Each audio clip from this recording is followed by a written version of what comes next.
Welcome, everyone, to the 12th Annual Hall of Fame induction, the Massachusetts Broadcasters Hall of Fame, our 12th. I'm Jordan Rich. I'm honored to be your MC today. Thank you. My paid constituents, appreciate that. And it really is I was saying to Peter, our president, this is the only time we all kind of get together in the industry, and it certainly is wonderful. Because it's the modern age, however, I'm going to ask you to do us a little favor if you get a chance. Many of you are tweeters and Instagram and certainly Facebook. We're all old enough for that. We're going to create a hashtag today, MBHOF 2018. Once again, MBHOF 2018. That'll be the hashtag. Get the message out that we're doing this. And don't forget, in March of next year, that's when you can make it all happen and make the nomination process for 2019 happen. That being said, let me introduce you to the president of the board and a terrific leader. He's been such for some time now, and we're thrilled that he continues to lead for a while longer. Please welcome Peter Brown.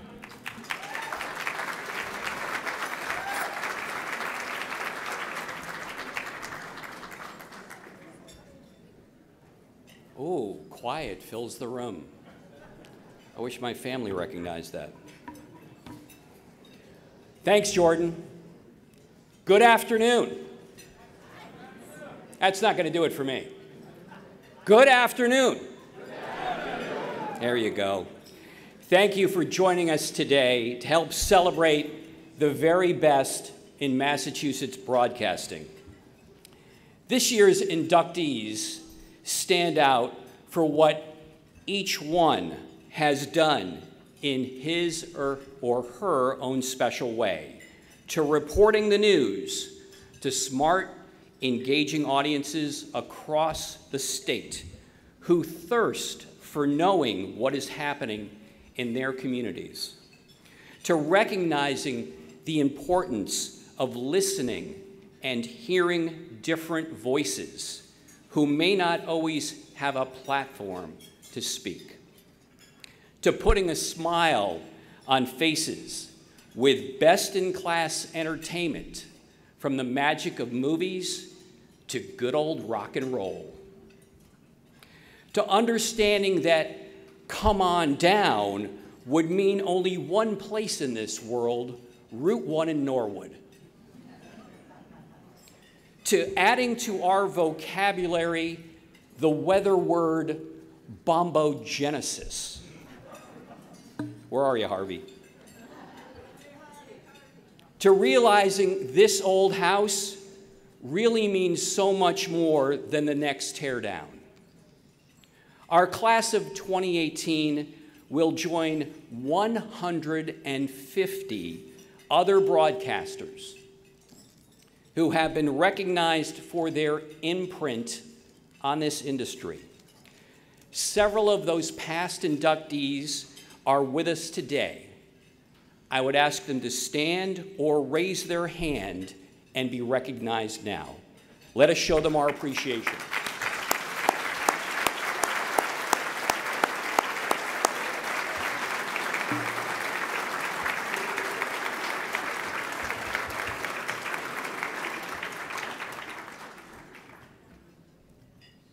To our current class and our past inductees, you are the distinguished leaders who have carved the path for the future.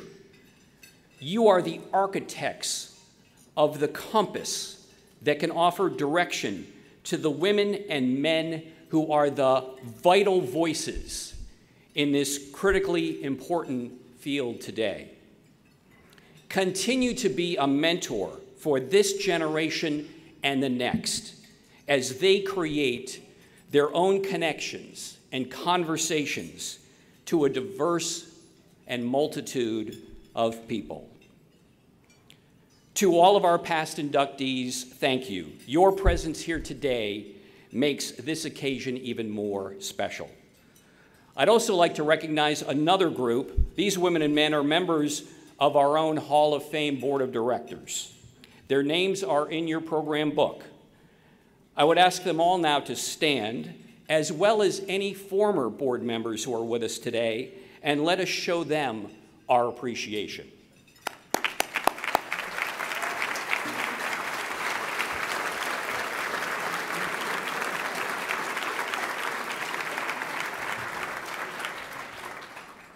Thank you to all of our directors.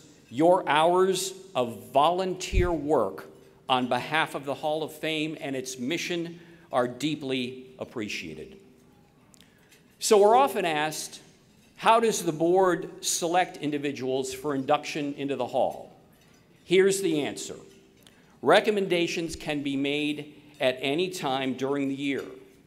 Our website, massbroadcastershof.org, that's massbroadcastershof.org, has a form that has to be completed and submitted. During the month of March each year, we announce a general call to the public for suggestions, and then a committee of our board meets to consider the names we have received. You can recommend anyone who you believe has made a significant contribution to broadcasting in Massachusetts, past or present. The committee recommends a slate of possible inductees to the board at our April meeting. And from that list, selections are made by our full board. And that's how we came to today's outstanding class of 2018. And if you'd like the written version of what I just shared, you'll find that in your program book or on our website. A note for our inductees today, one thing I forgot to mention in our pre-huddle, you'll receive your plaque after the event. You can pick it up at one of the registration tables out here where you signed in. The Hall of Fame would not exist today without the support and leadership of Massasoit Community College, our partners.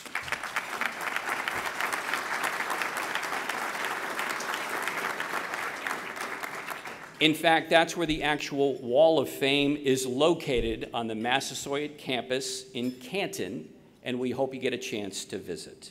We want to thank Massasoit for all of its support over the years. And then wrapping up, a couple of final notes. First, in your program book, you'll find a thank you page to the supporters of our very successful 2018 Mass Broadcasters Hall of Fame Celebrity Auction. And you'll also find a pitch for sponsors for our 2019 auction. Anyone interested, please let us know. Our auction and today's program could not have happened without the support and generosity of many organizations and individuals. Several of you are with us today. To all of you, thank you. Thank you very, very much. Okay, Jordan, time to get the show rolling. Back to you. Thank you, Peter. Thank you very much. Thank you, Peter. Just a couple of quick things. We have someone who's joined the TN40 Club. That's the new 40, for those of you who didn't know. And it's our treasurer and my best friend in the world, Ken Carberry. I just wanted to wish him well on this very auspicious birthday. And he grew a beard for the occasion. And before we get rolling, as many of you know, my role is to move things along, and we want people to get their chance to speak and share their joyous messages with you. But we do have a time constraint. In the past, we've tried a lot of things. We've tried lights, we've tried buzzers, trap doors, landmines, tasers. We have a certain timepiece which is pretty hard to miss, right to my right. And the great Jim Boyd, who's sitting by very inauspiciously, master of technology, is timing. We're going to add one element to this, one more element that's never been tried before. And don't worry, It's nothing too physical, but I will make a motion. I will actually move over to the podium and gently stand next to someone if you're going a little long, and might even put my arm on your elbow very carefully, with the exception of Lenny Clark. Other than that, we're ready to begin. So, ladies and gentlemen, what will happen here is you're going to see a video that's going to tell you a lot, and then a presenter will tell you even more. Let's please watch our first video for an outstanding newswoman and a future Hall of Famer in just moments, Victoria Bloch.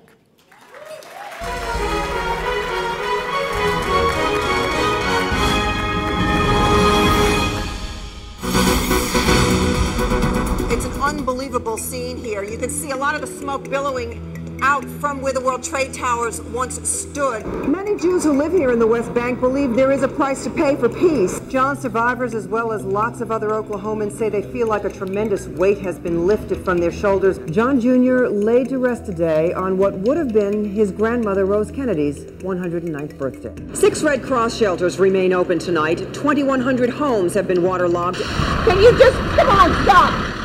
Don't make me run. I have 2 fake hips. As for the glitz, I figure I might not skate very well, but I'm gonna look good doing it. One of the big problems here is all of these snowdrifts, and it's pretty hard to gauge how much snow there is. You know, this trial has left everyone emotionally exhausted, and the verdict has left the families of the victims emotionally devastated. The Cardinal's resignation, an historic moment for the Vatican and for Boston, still reeling from the cover-up of a sex abuse scandal in the church, a scandal that cost Bernard Law his job and his reputation. Reporting live from Rome, live from Oklahoma City, in the West Bank, here in Buzzards Bay, reporting live from Hyannisport, live from Logan Airport, reporting live from the State House, I'm Victoria Bloch, 7 News.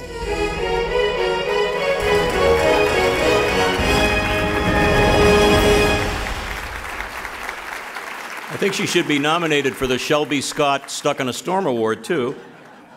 To present Scott McEachern, who worked with Victoria as assignment manager for TV, channel WHDH. He's now the assignment manager for NBC 10 Boston, and he's known as her work husband because they've worked together. Scott, please come forward.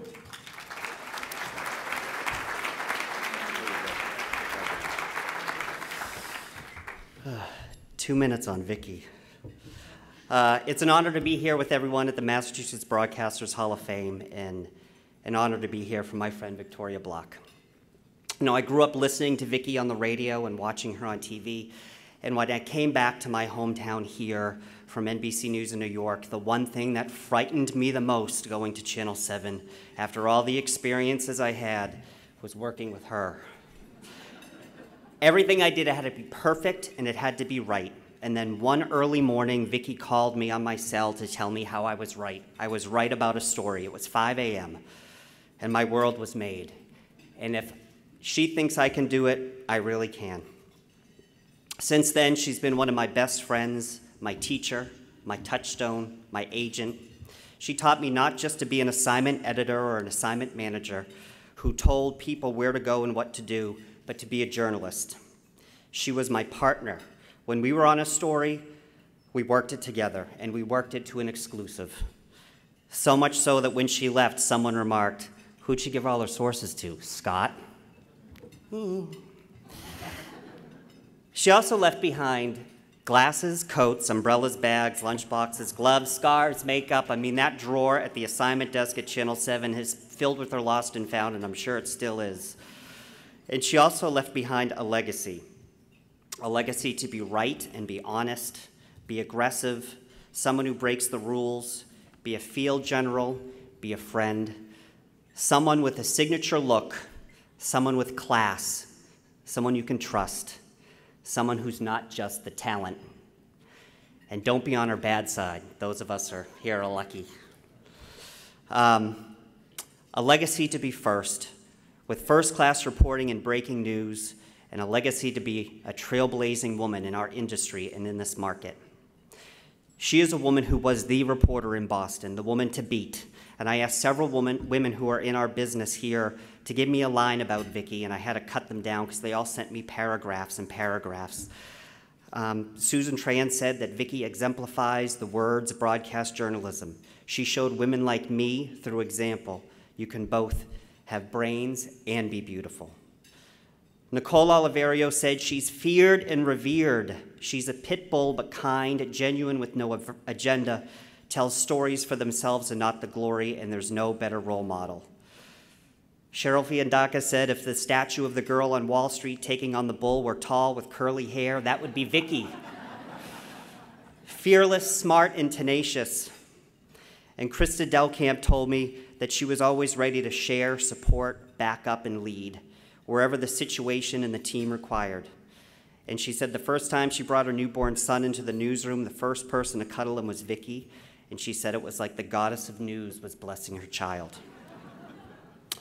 A goddess of news, a goddess who has so many stories about her, the problem is most of them can't be told in a public audience. The time an angry man on the street stopped and yelled at her and called her a stupid, insert fresh word, and with that she responded, "Hey, I'm not stupid." Oh, okay. I'm going to do the elbow thing. Almost done. Okay. I told you, Vicky, in 2 minutes. There was a time she was at a house explosion and a fellow reporter was there for team coverage and told her he was the lead and she was the sidebar. And she said, "You most certainly are not." She was the lead. Or when she popped up on a windy Nahant causeway during storm coverage wearing a hat that read, "Bad Hair Day." She wouldn't listen to me when I told her to take it off and put on a 7 hat. But she never had a bad day, whether in Vermont, covering Captain Phillips, LA on OJ, Jerusalem for the assassination of Yitzhak Rabin, Long Island for TWA 800, the Boston Skate Club showing us her figure skating techniques, Everett for a tanker explosion, Franklin chasing down Annie Dukin, Foxborough chasing down Tom Brady, or Danvers for a nice, easy story she can just meet Dawn at. She was there for every story. Vicky, our news goddess, you never gave us a bad day. You made us all better.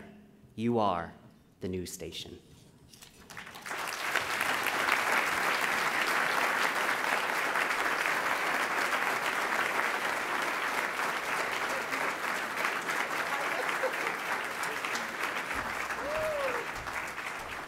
Oh, I have the lead, which is fabulous. No B blocks for me. I hated those B blocks. Anyway, when I got the call that I was going to be inducted, I said to my husband, they must be running out of people, because 5 years into retirement, who would have imagined? So it's really sort of an out-of-body experience for me to be here and just to see so many great people. But I will say this and keep it short. I didn't get here alone. There's just no way I got here alone. I've got tables full of people that got me here. Don Nelson, Paul Doherty. I always called him Paulie because there wasn't a cable he wouldn't pull. There wasn't a light he wouldn't fix. There wasn't a light he wouldn't throw on to make everything look great. All the editors, all the photography that was done. I wrote the script, but they got it on the air. The satellite guys, they pulled it in. I mean, you just don't get here alone. So for everybody that I've worked with through the years, Drew Rikus, he'd always say, "Fix your hair." He was in the control room. I couldn't hear him, but he was the director. "Fix your hair, move a little to the left." You know, this is what makes me look good. So I didn't get here alone. And to my sister Nancy, my twin, yes, my identical twin, in case you haven't noticed. We've shared a lot of sad stories together. I'd be on the street and I'd call her. She was in the emergency room at the time, and I'd say, "You got so-and-so coming to you, it's bad." And she goes, "What are you talking about?" And 2 minutes later, you know, she'd say, "Got a code, gotta go." So we shared some sad stories, but some very funny stories as well, because everybody, for as long as I've been on TV, thought that she was me. And so she always said, "My identity is under assault." Well, I had a boss that went into the emergency room and he wouldn't get undressed in front of her. Okay.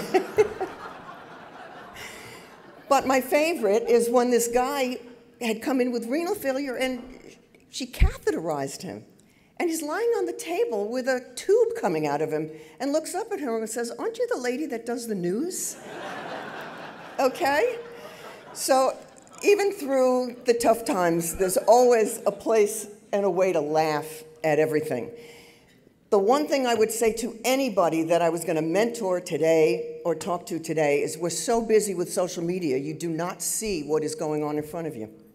When you are texting to be first to tweet or to get on Facebook first or do anything online first, you're not getting to see who these people are talking to, the body language, their expressions. And all of that is what makes a really good story. It makes a really good reporter out of you. So I would say to anybody that's in the business now or getting into it, you know, yes, it's great to be first, but you really need to watch what's going on around you and see the people around you and their expressions, because that's really where the stories are. So thank you so much for being here and celebrating this with me. I'm thrilled. And to my husband, Michael, who couldn't be here, he was always so great. He'd give me a big kiss in the morning and say, please be safe today. I love you, and I'm glad I'm not shooting with you. So that was it. Thank you so much. Victoria Bloch.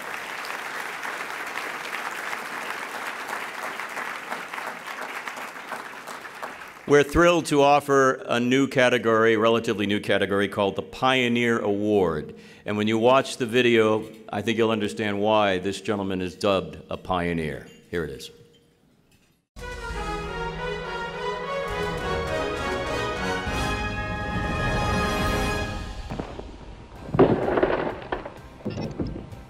Remember this, I challenge, yes challenge, any dealer, anywhere to match our sticker-smashing price deal on a new 1966 Dodge Rambler, a box service condition used car. Says who? Says I, Ernie Bach.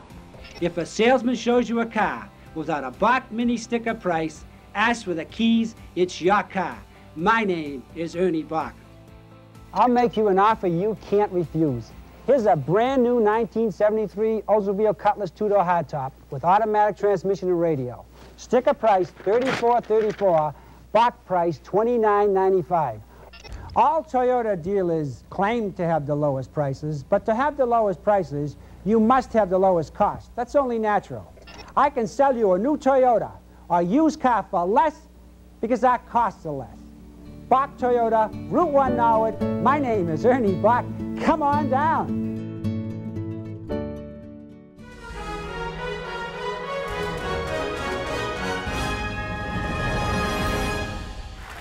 A good friend is here to make the presentation. We wanted somebody without that strong Boston accent that Ernie Bach had, so we selected, this gentleman is one of the funniest people on earth and one has the biggest heart as well. Please welcome Lenny Clarke.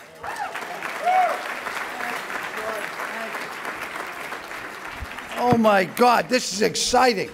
And you know, when they said the former members who are the Hall of Fame is stand or just raise your hand if you're that old, it was really wild because there was like 4 of you. So, and Vicky, I love you. I remember Vicky, you know, before I get 2 minutes, I know. I said to Vicky, we were drinking one night, and I said, Vicky, I said, you know, it must drive you crazy, you know, being a great reporter you are, and people say, I saw you out in the storm. She looked at me, she goes, I interviewed the freaking Pope. And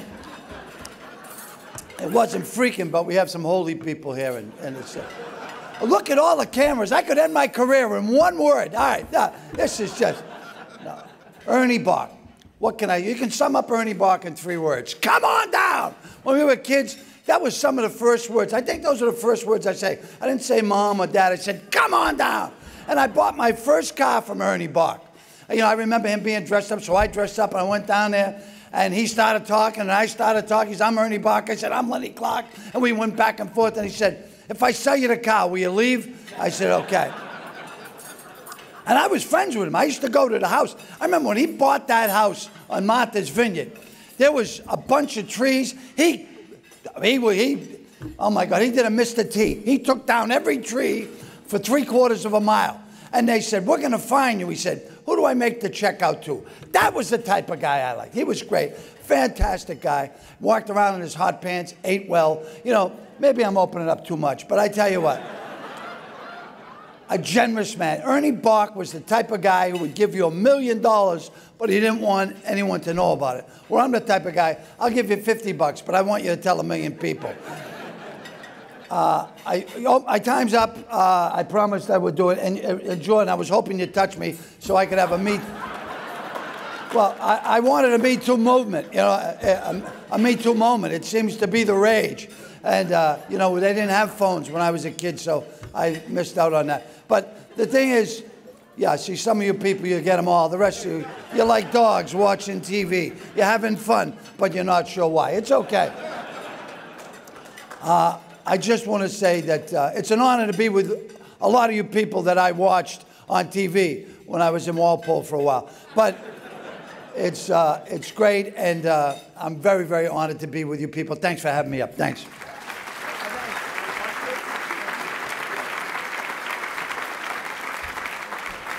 Let's bring up Ernie Bach Jr. to accept the award for his dad. Thank you, Lenny. I love that guy. I'm honored to be here. I'm incredibly honored that you would think of my father as a pioneer, which he truly was.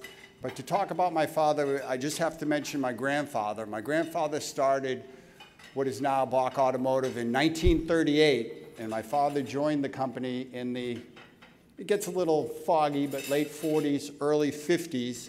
Soon after my father joined the organization, a bookkeeper stole $10,000 and they were going to go out of business. The rent was paid and they were going to close up shop at the end of the month. It was a gas station at the time, and a gentleman pulled up and asked my father, "Why do you look so glum?" And my father said, nobody will lend us money and this and that, and we have to close. And the gentleman said, "I'll lend you the money." His name was Dominic Sansone from New England Merchant Bank. And from that $10,000 loan, my father built the company, and when he died, the company was worth $1.7 billion. It's just an incredible man, one of the first guys locally on TV. I'm honored to be here. I think about him every day. When he was alive, I thought I had a tough job. You know, those of you that have done business with him know exactly what I'm talking about.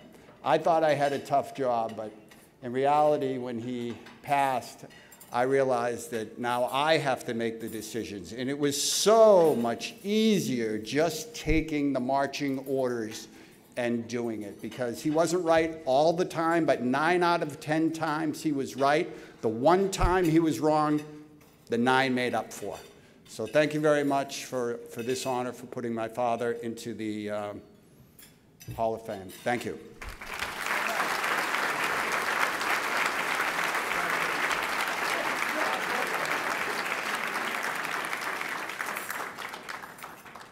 Our next honoree is someone who has been in the world of entertainment, interviewing the world of entertainment better than anyone we know.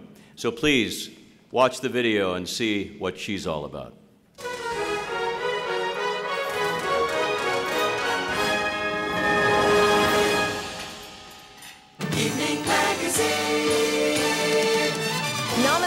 And welcome to Evening Magazine. Hi, I'm Sarah Edwards. And I'm Barry Nolan. I've been all over the world. I've been all over New England. I've met the most incredible people.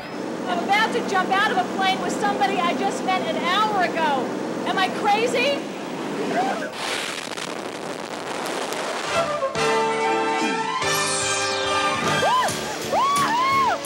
Oh, and games, fresh. You have no idea how much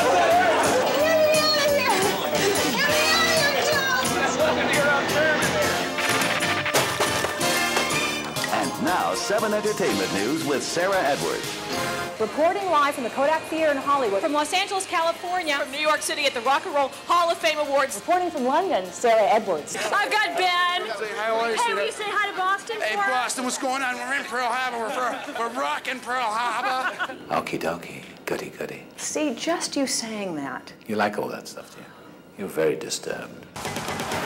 You were one of my favorites to mimic, and I would grab the spoon and hold it like a microphone, and I would give my family the news and entertainment reports.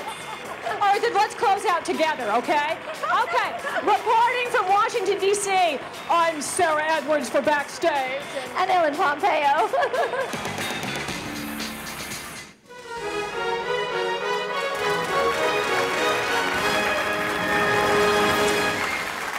And I can tell you that Sarah Edwards never used a stunt double. Barry, on the other hand, our next presenter is a dear friend of Sarah, and actually, we just did a podcast together, and I was honored to have him as my guest, a multi-Emmy award-winning journalist. Please welcome Barry Nolan.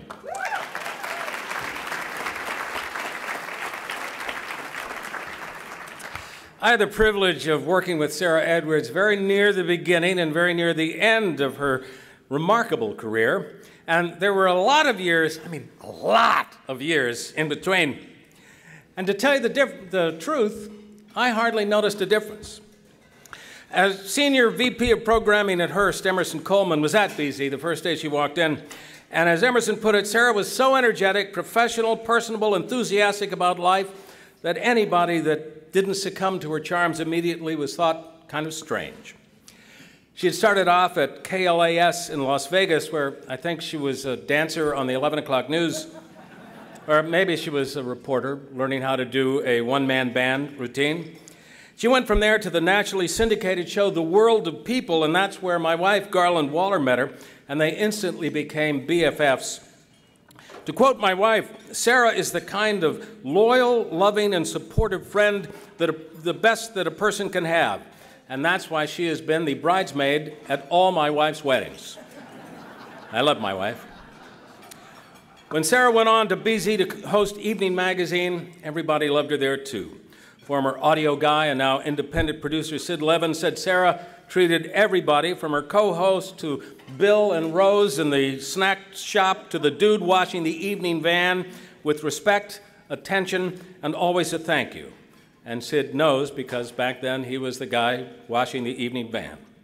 The great videographer Jimmy Arnold, who is here tonight, he has worked with just about everyone who is anyone in Boston back in the day, and he said Sarah was one of my favorite show hosts among all the ones that I had the opportunity to work with. Jimmy said, I even liked her more than Bill O'Reilly. And they loved Sarah at WHDH when she worked there for over a decade. But Sarah is, after all, a human, and there were flaws. As WHDH producer Ann Sawyer noted, Sarah's amazing on-air skills were tempered only by her habit of sticking her chewing gum on the back of scripts when she was doing tracks. An evening producer Alan Chebbett recalled how when they were in India, as you saw in that little clip, after spending a day with the Maharaja of Jaipur and playing elephant polo and enjoying a banquet in her honor at this huge 1,500-room palace, her first question to him in the interview was, how do you reconcile having all this wealth when there are people starving right outside the gates of this palace? Alan said that was one of the most genuine, poignantly memorable television moments he had ever witnessed. An evening was supposed to be fluffy. Sarah Edwards is the real deal, the whole package, the recipient of a shelf full of Emmys from the New England chapter of NATIS, and I think she got nominated for the Nobel Peace Prize by Comcast. Her intelligence, her honesty, her humility, her kindness, her warmth, and her work ethic put her up there in the pantheon of Boston's greatest TV broadcasters. Ladies and gentlemen, it is an honor and a privilege to introduce to you the next inductee into the Hall of Fame, Sarah Edwards.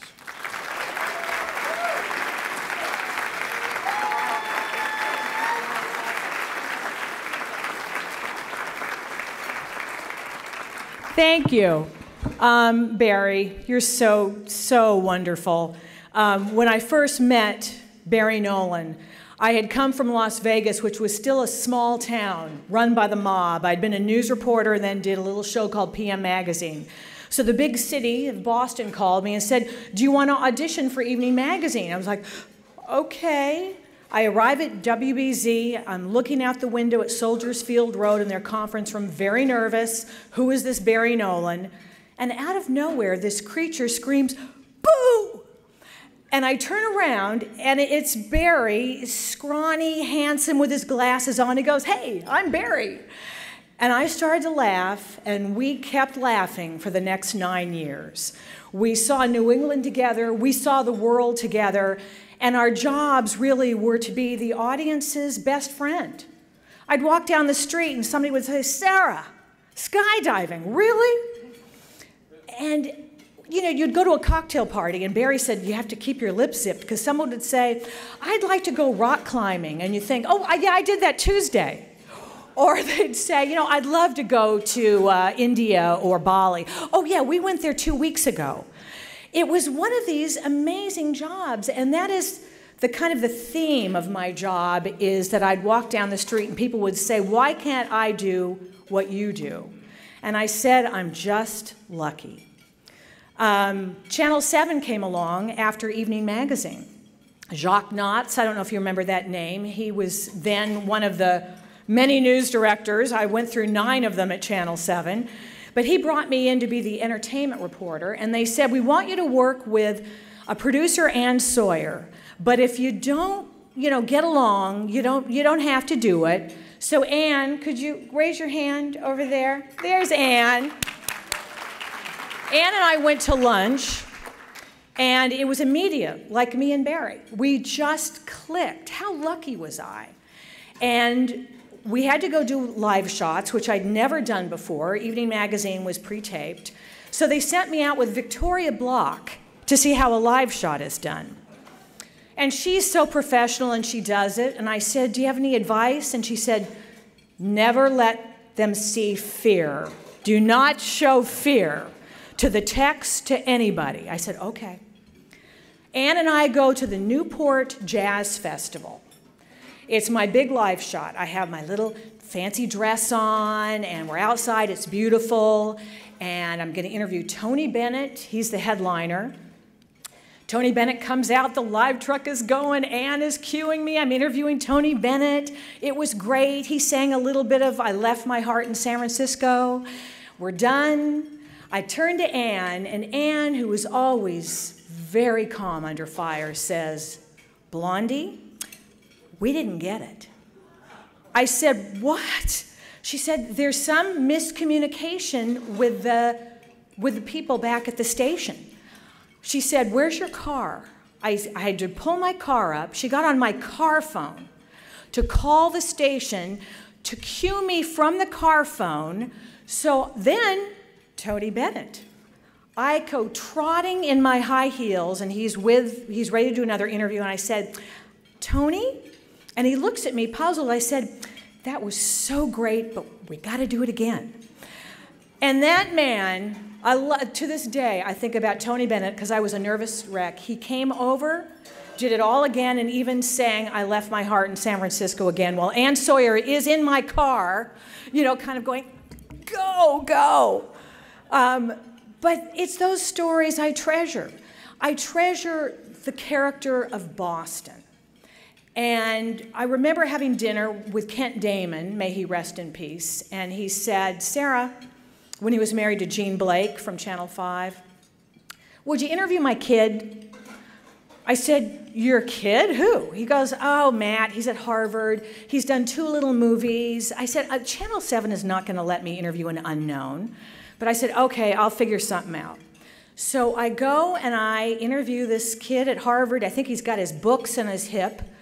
And I managed to work it into a piece, up-and-comers, on the entertainment scene. And they're like, up-and-comer, why? What did he do? Mystic Pizza when he was 12?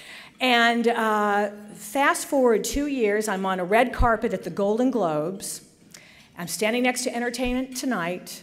Everybody's on the lookout for the 2 golden boys of the Golden Globes, Matt Damon and Ben Affleck, who had done a little movie called Good Will Hunting. And they come by, and I see Entertainment Tonight. They're out, and they're ready. It was very competitive. It was before they kind of parade everybody to those shows now. And I thought, oh, well, I'll let them get him. Well, Matt Damon sees me and Ben Affleck, and they start screaming, Sarah Edwards, Boston! And they are running over, and it might have been John Tesh. I forget who was there from it. It wasn't Mary Hart from Entertainment Tonight. And they're like, who is Sarah Edwards? And the guys come over, they throw their arms around me. They give me a great interview. I have an earpiece in my ear. I hear my control room back at HDH cheering, yes, Sarah, go Sarah. And it was just such a great full circle moment that these 2 young kids who had grown up watching Evening Magazine were so excited to be part of this. So have I had the best career? When Arthur Katz called me, I was in Portugal with my boyfriend. Have I gone, oh, do I have 6 seconds left? Wait, give me 30 more seconds. Arthur Katz called me. I was in Portugal with my wonderful boyfriend, Christopher Stoy, who's here. I finally got a man. I had to leave Boston to get a man, for God's sake. I dated every eligible bachelor except Ernie Bach Jr., for God's sake. So Christopher, I meet Christopher through one of my mother's caregivers. Can you believe it? But anyway, Christopher has been so wonderful. And what was I saying before that? Oh, Portugal, thank you. So Christopher and I in Portugal, I get an urgent text from Barry Nolan. Somebody named Arthur Katz is trying to reach you. I go, Arthur? I call Arthur. I go, who died at Comcast? Who died? He goes, Sarah, no, you're in the Hall of Fame, Broadcast Hall of Fame. I was like, whoa! So Christopher and I celebrated, and I'm so thrilled. I left Boston 8 years ago, and I really miss Boston. I took care of my mother for 8 years. And she died in December, and I know how proud my mother and my father, Bunny, would be. My niece, Tara, is here. I love you, Tara. She flew from LA. And there's no Hall of Fame awards for caregiving. My mother was the ultimate diva. And I feel her presence here with me now, and I thank you all for this award. And my mother would probably say, you were fine, but fix your hair, for God's sakes. Thank you. Mwah.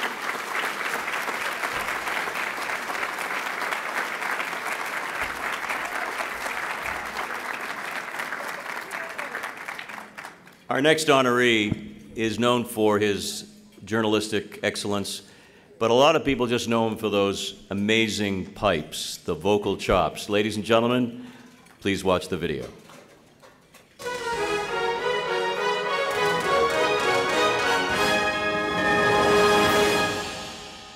WBZ's award-winning news team brings you the most accurate and comprehensive news in this city. Listo Fisher, one of Boston's most aggressive reporters, is getting the facts to bring you the entire story. In light of last week's state Supreme Court decision upholding their rape conviction, No matter what the issue, you can trust the accuracy of his reports. the closed-door meeting at school committee headquarters is expected to bring together some... All to bring you the latest and most accurate information. Listo Fisher, WBZ News. WBZ Radio News. It's tough to keep up with. Mayor, when exactly will you be leaving for China, and how long are you going to be there? I'm leaving on April 24th, and I'm going to stay until I see one decent headline inviting me back. You're going to be there a long time. I suspect that's uncalled for. WRKO News at 3. Good afternoon, I'm Listo Fisher. Here's what's happening. This investigation... Meteorologist Harvey Leonard with the latest exclusive WHDH radar weather. Listo, the heaviest precipitation is over, but... The Boston Pops was conducted by Arthur Fiedler. That was from the third day of 3 that marked the Boston Pops recording debut. I'm Listo Fisher.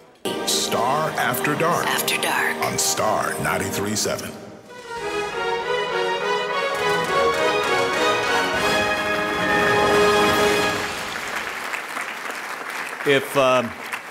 If James Earl Jones ever gets tired of saying, "This is CNN," that's the guy. The lovely lady who's going to present, they met many years ago at WBZ, and she calls him a terrific mentor and friend. Please welcome Susan Warnick.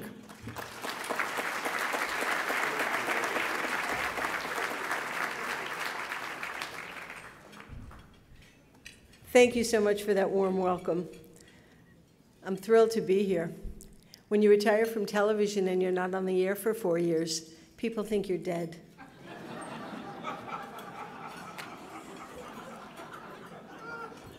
Congratulations to all of the inductees today. Of course, it's very special, Listo, of course, but to have two former colleagues from Channel 5, Karen and Harvey, with whom I worked for so long, it's just great. And Sarah, it's a great reunion, you know, it's just been great. So now start my 2 minutes, because now I'm going to start talking about Listo, okay? Good, so right. Listo Fisher is just an amazing guy. He said to me before, I hope you're not going to embarrass me. And I said, Listo, my gosh, I'm not going to embarrass you. I hope I don't cry. Because my heart is so full of wonderful stories about this terrific guy. It is true, I met him in the late 70s. My first job in media in Boston was at WBZ Radio, late 70s. I come in for my first shift, and Listo is there to greet me. And I loved him immediately. He's one of the few I didn't marry. Lydia, it's just important you know that now. And it's only because he never asked me. But he was truly an amazing mentor to me. The first day that I walked in, I was nervous, as you can imagine, and he said, "You'll be fine, Susan, you'll be fine. You already have a lead story." And I said, "What's that?" And he said, "Well, you know, there's been a shooting in Jamaica Plain." And I said, "I can't lead with a shooting all night." And he said, No. He said, "The guy's going to die." And I said, "How do you know that?" And he said, "We get shot in the stomach." He gets shot in the stomach, and the EMTs weren't there for a good 3 or 4 minutes. I'm telling you, he has no hope. And I thought, how does he know that? And you were right. And he was right, and I thought, oh my gosh, this man's also a doctor. But then what I did come to realize as I worked with Listo for all of those years was that he was a man truly with heart. He was a man of great substance. You will read about his career in your program book, and I hope you do. And then you'll know that he not only worked in journalism, but he also ran ran all the communications for Dave Finnegan when he ran for mayor, and left journalism, went to politics, went to government, and then came back to journalism. Who does that? I'll tell you who does that. Somebody who's got the faith and the respect and the absolute heart of someone that people love and respect, and that was Listo, who came back and forth pretty much to any job he ever wanted because people knew Listo Fisher. They knew the name and they knew the voice for sure, but what they really knew was the reputation. And this is a man who is far more than his name.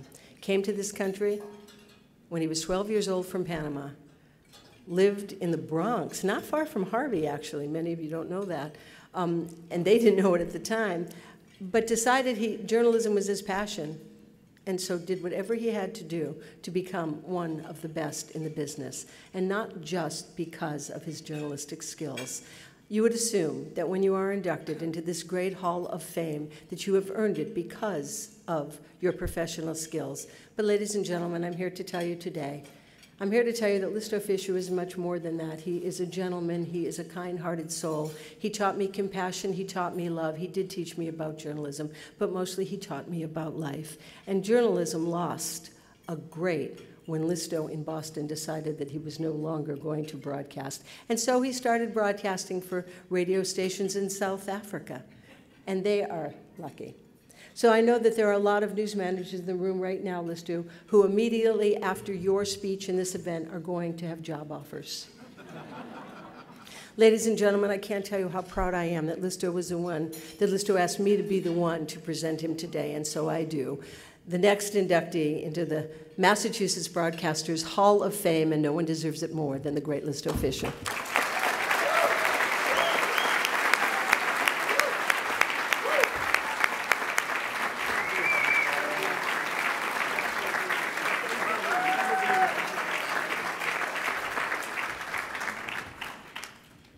I guess this is what you feel like when you have the honor of being awake at your own funeral. This is incredible. Wow. Thank you, Susan. Good to have you here. It's been a lot of years. Susan said we've known each other for 40 years. That's a long time. I am humbled and honored by this.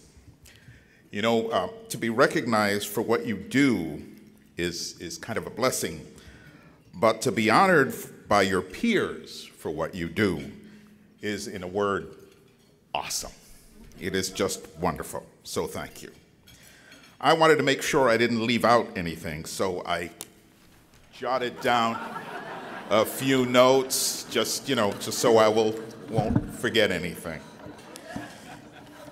Actually, I'm going to be brief. I want to make 3 points.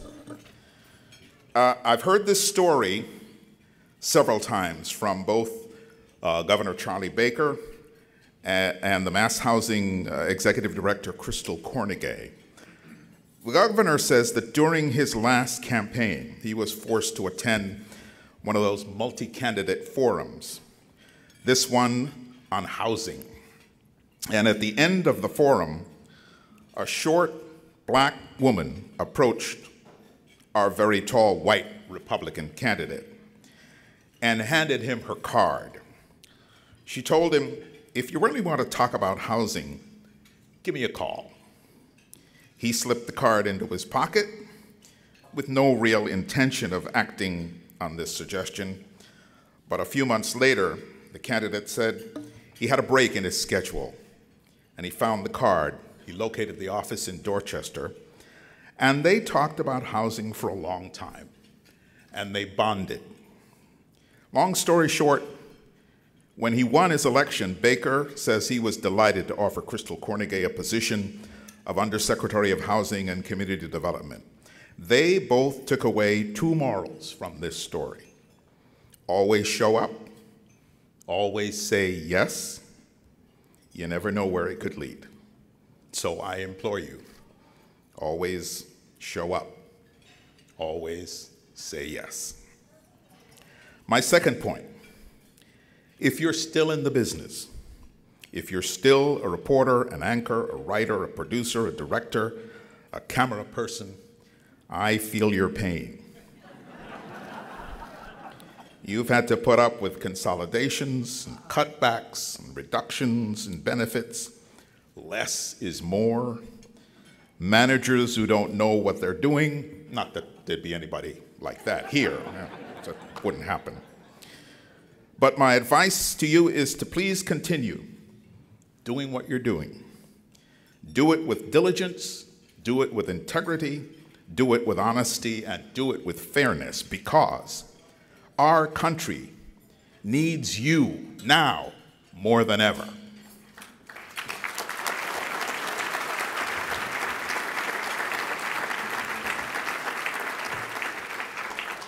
And the last thing I'll say is about goals. Despite my very limited success, I did not attain my goal. You see, my goal was to succeed Walter Cronkite.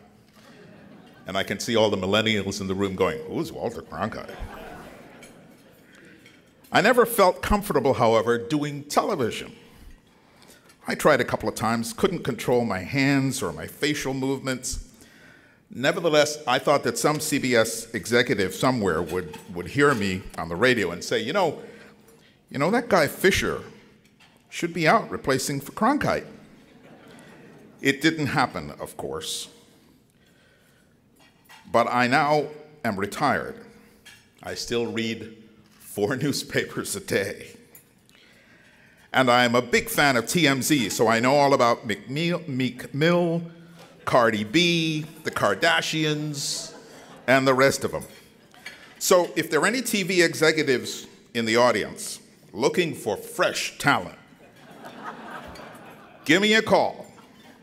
I am tanned, I'm well rested, and I am ready to give TV another try. Thank you so much.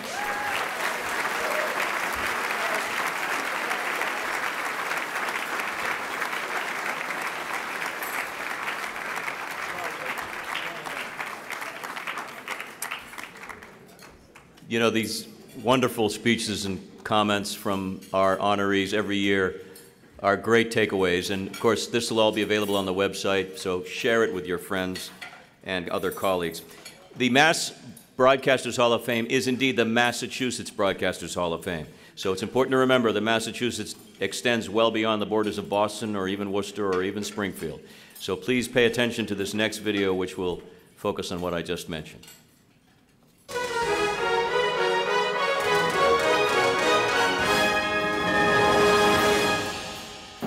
Take the pictures and I'll take care of my end from this end on, okay?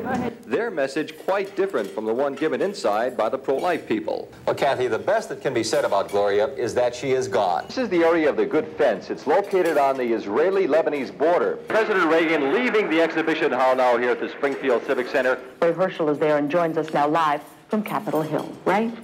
Okay, thank you very much, Priscilla. Obviously, the war consumes much of the discussion here in Washington. As you can see behind me, the first real signs of Hurricane Bob are evident. The winds have picked up considerably here at Woods Hole, but they realize the students today received a lesson they cannot learn from a textbook. Our crew headed on to Kuwait to deliver its cargo. Soon the C-5s could be delivering humanitarian aid to Baghdad. His successor, Pope Benedict, listened. And on Sunday, Pope John Paul will be beatified. So even the possibility of a tornado, even though it's a remote one, still sends an uneasy feeling to those who have lived through one in the past. Reporting in Springfield, I'm Ray Herschel, Western Mass News.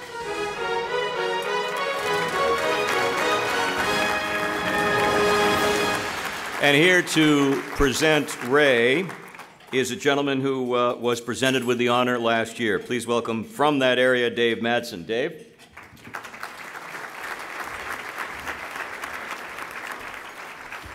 Thank you, Jordan. Good afternoon. Greetings from Western Massachusetts. We still exist because we have a casino now. It is a pleasure to be with you again this year to present my friend and now retired colleague, Ray Herschel, for induction into the Massachusetts Broadcasters Hall of Fame. To all of us, he's Ray. To Springfield Mayor Dominic Sarno, he's Ray the Hair Herschel. And if you noticed, Ray covered a hurricane, I think that was, what, 1986 or whatever. Ray's hair did not move. It's one of his claims to fame, and he still has a great head of hair today. You know, there is no one more deserving of a place in the Broadcasting Hall of Fame, the Massachusetts Broadcasters Hall of Fame, than Ray. In April, Ray retired after 50 years of reporting the news to the people of Western Massachusetts, first on radio and for most of his career in TV. 50 years in this business is remarkable. What makes it even more remarkable is that Ray's entire career was spent at one place, WGGB TV, TV 40, now CBS 3 and Fox 6, at 1300 Liberty Street in Springfield. 50 years at one station. The station owners and call letters may have changed through the years, but the one constant in our viewers' lives for 50 years was Ray Herschel. For a number of years, Ray and I were competitors. But you didn't really compete with Ray. What you did was you strived to come close to the high standards that Ray set for reporting and anchoring the news. I was fortunate that to witness that each and every day as we worked together for the last 27 years. Ray came to then WHYN Radio in April of 1968. Within a few years, he moved to the TV side, first reporting and then anchoring the evening broadcasts on Channel 40. Through solid reporting day in and day out, Ray built and earned the trust of our viewers in Western Mass, a trust and responsibility that Ray never ever took for granted and was the cornerstone for every interview he did and every story he wrote. Newsmakers wanted to be interviewed by Ray. They knew he could be trusted and would tell the story the right way. Never flashy, just good, solid reporting. And our viewers were the ones who recognized and benefited from that trust each and every day, knowing that if Ray said it was true, it is true. There's no question that Ray could have taken his talents to a bigger market, but Ray put his family over his career, and they chose to remain in Western Mass, he and Maureen, where he was born and raised, and where they raised a wonderful family. The bottom line, Ray Herschel is not only a good reporter and a good anchor, he's a good man. It is my honor to introduce my colleague and friend, and now a member of the Massachusetts Broadcasters Hall of Fame, Ray Herschel.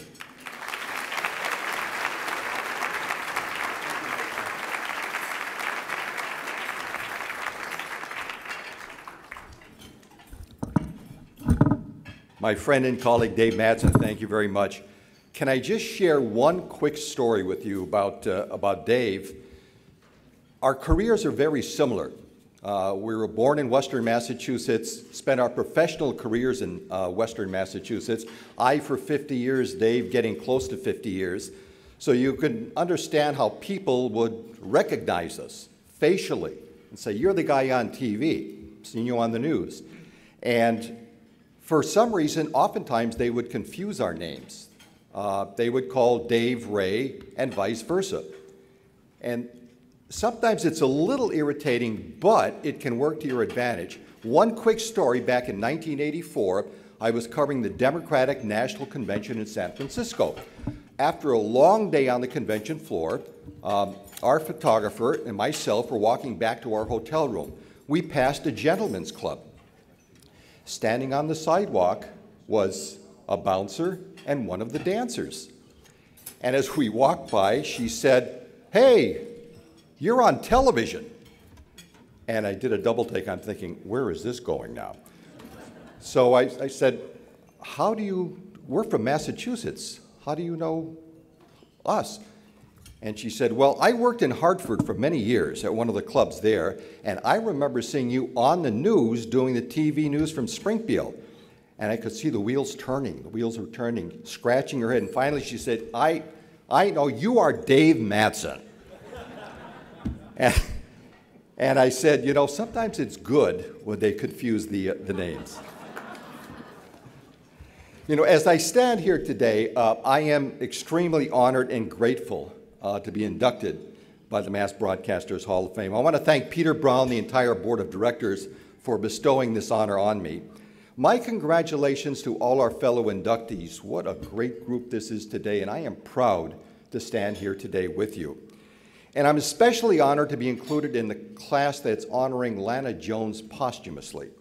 You know, I'm from Western Massachusetts, so I didn't get an opportunity to know Lana as well as some of my colleagues from Eastern Mass. However, we did meet on several occasions, usually at the State House when I was covering the news there. And Lana, I don't have to tell you, was just a wonderful person, a consummate professional. I remember one occasion, Lana was covering the anniversary of the 2011 tornado that swept through Western Massachusetts. We were in Munson. I and my photographer were driving up the side of a mountain to do an interview with the homeowner on top who rebuilt his house. Lana was going up top too. Terrain was steep and winding, and since Lana was in her car, we offered her a ride in our SUV. We had an extra seat there. You know, what a wonderful journey, albeit too short, up that bumpy and winding road. You couldn't have met a nicer person to spend some time with than Lana. I can't tell you how enjoyable it was to speak with her just for a few minutes, tell you what a beautiful person she was. Gratitude is one word that keeps coming back to me today. The gratitude that Lana, for example, showed that day as we gave her a ride up the mountain. My gratitude for having met such a great journalist and human being. And I would just like her family to know that she is not forgotten, that Lana's legacy does in fact live on.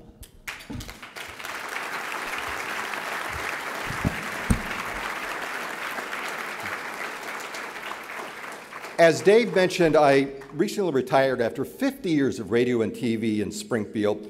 I grew up in Western Mass, so it was a pleasure for me to work in my hometown area. On this particular day, I'm thinking not only of where I am today, but how in the world I got here. Some defining moments along the way, and so much support from many people, my colleagues, my friends, my family, and all those people who work behind the camera to make those in front of the camera do their job better. I want to thank you all. We've got a group from Western Mass News here today, right at table 5. Some of these people I've worked with for a number of years, and they are the best of the best themselves. I want to thank them for all they do to help people like me who are in front of the camera. Thank you very much, here, folks. And I'd like to single out another person at table 5, my wife, Maureen. She was the glue that kept our family together when I was working nights, weekends, and all those crazy hours as a young reporter. We met by chance. Her sister Margaret was the receptionist at the station when I first started there. We were introduced, we started dating, and boy, did we hit it off well. We were engaged within a couple of months. We were married within a year. And today, I'm happy to say Maureen and I have been married for 48 years. We have 3 wonderful children and 6 beautiful grandchildren. Maureen, would you kindly stand?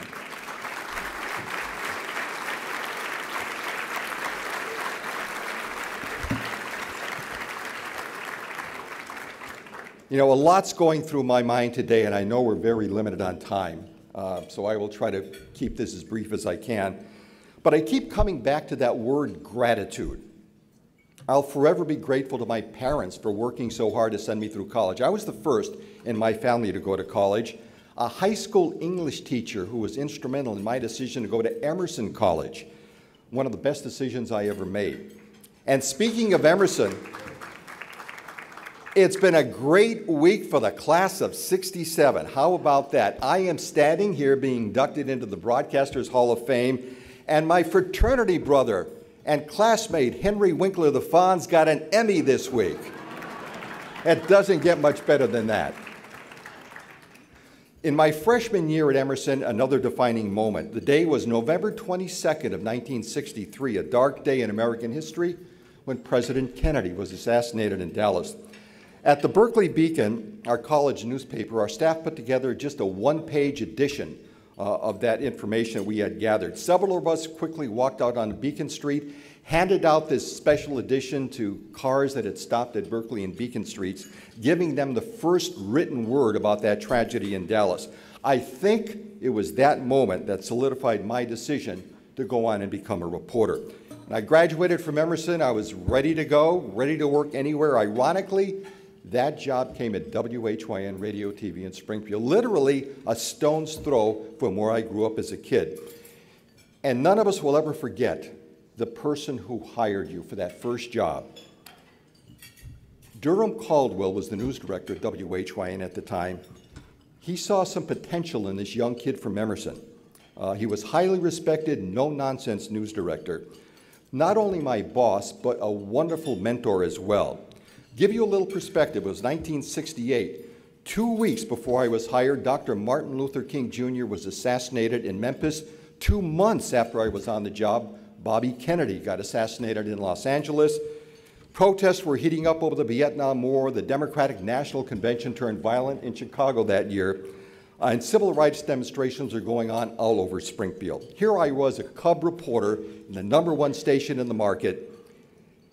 Baptism under fire, but thank goodness, my lucky stars, I had mentors like Durham Caldwell to help me along the way. And HYN was a great position for me too, because I transitioned from radio onto television, where I spent the rest of my career. And as I conclude today, I know time is up, let me finish by saying that whether you're trying to break the story of a presidential assassination with nothing more than a typewriter and a photocopier, or you're trying to land your first job fresh out of college, even if you're hoping to find your soulmate, simply trying to get up a bumpy, winding road, or being honored with induction to the Broadcasters Hall of Fame, one thing is certain: you cannot do it alone. And for all those who were there with me over this wonderful journey, today, I am truly grateful. Thank you very much.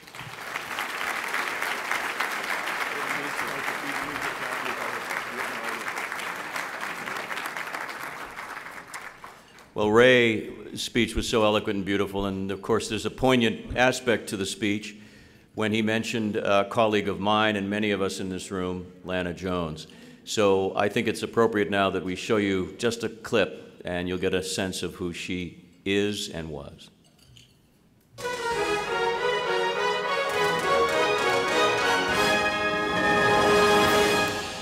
WBZ's Lana Jones tells us some of the faces. Live now to Suffolk Superior Court and WBZ's Lana Jones. We go now to Lowell, where we find WBZ's Lana Jones. WBZ's Lana Jones is in Cambridge with the very latest. Lana. Mike, officials are emphasizing this might be. WBZ's Lana Jones is at the church. Lori, police cruisers from across the region formed a convoy. And Lori, the Walsh campaign is all ready to party in the Grand Ballroom. She's a reporter. In Yarmouth, Lana Jones. WBZ. In Stoughton, Lana Jones. In Ashland, Lana Jones. WBZ. She's an awfully good reporter. Lana Jones. WBZ. News Radio 1030.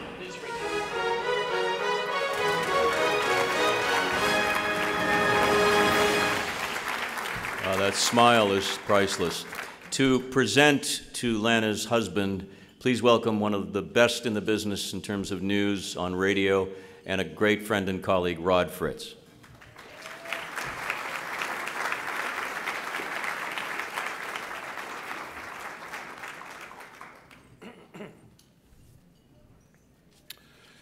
Good afternoon, and congratulations to all of the inductees today.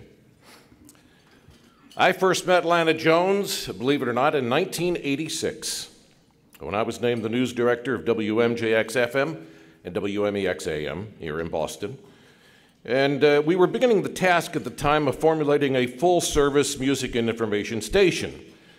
This, of course, was during the time when many radio stations in Boston had their own news departments, and the competition then was tough. Lana was already employed there, and I was very happy when she decided to stay at the station and become part of something special in the market.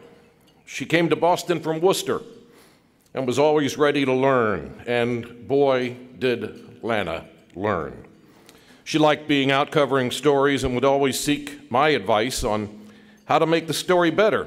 She always soaked up that information like a sponge. I knew from the get-go that Lana Jones D'Agostino was going to be a great broadcast journalist. She also had a great partner at home in Worcester, Steve Jones D'Agostino. Steve and Lana took each other's names when they got married. Lana continued on her Boston career by leaving WMJX, and she ended up at WBZ.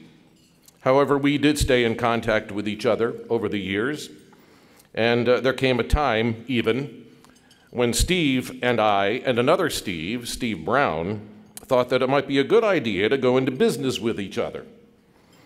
Since local radio stations began de-emphasizing their local news departments, we thought we would put together a regional radio news network. Thank goodness that never happened. Although Steve and I did have some fun times putting it together, and I'm sure that Lana had several ideas of her own. As I mentioned, Lana was working part-time at WBZ. Shortly after I left WMJX, I too ended up at WBZ, working part-time. We picked up right where we left off as well.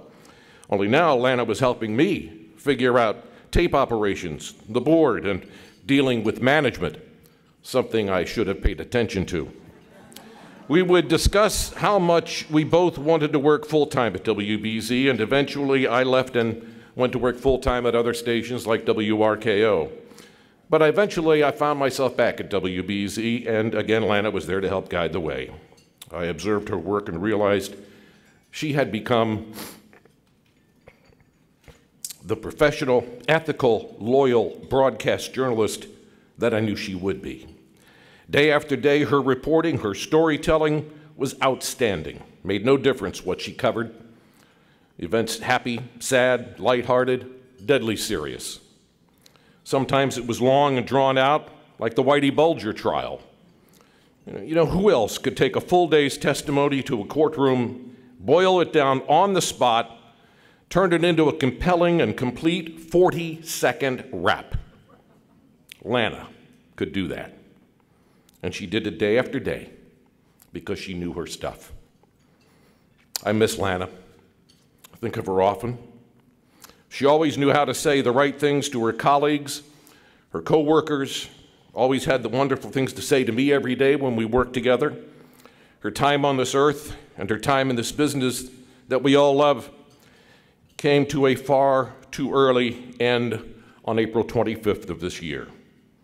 It was and still is a shock to all of us that Lana is no longer with us. But in a wonderful way, you know, she still is with us. Every time a reporter files a story, Lana is there. Every time a tough question is asked at a news conference, Lana is there.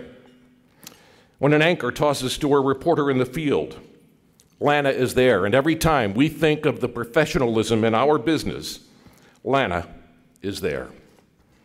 And I know she's watching right now.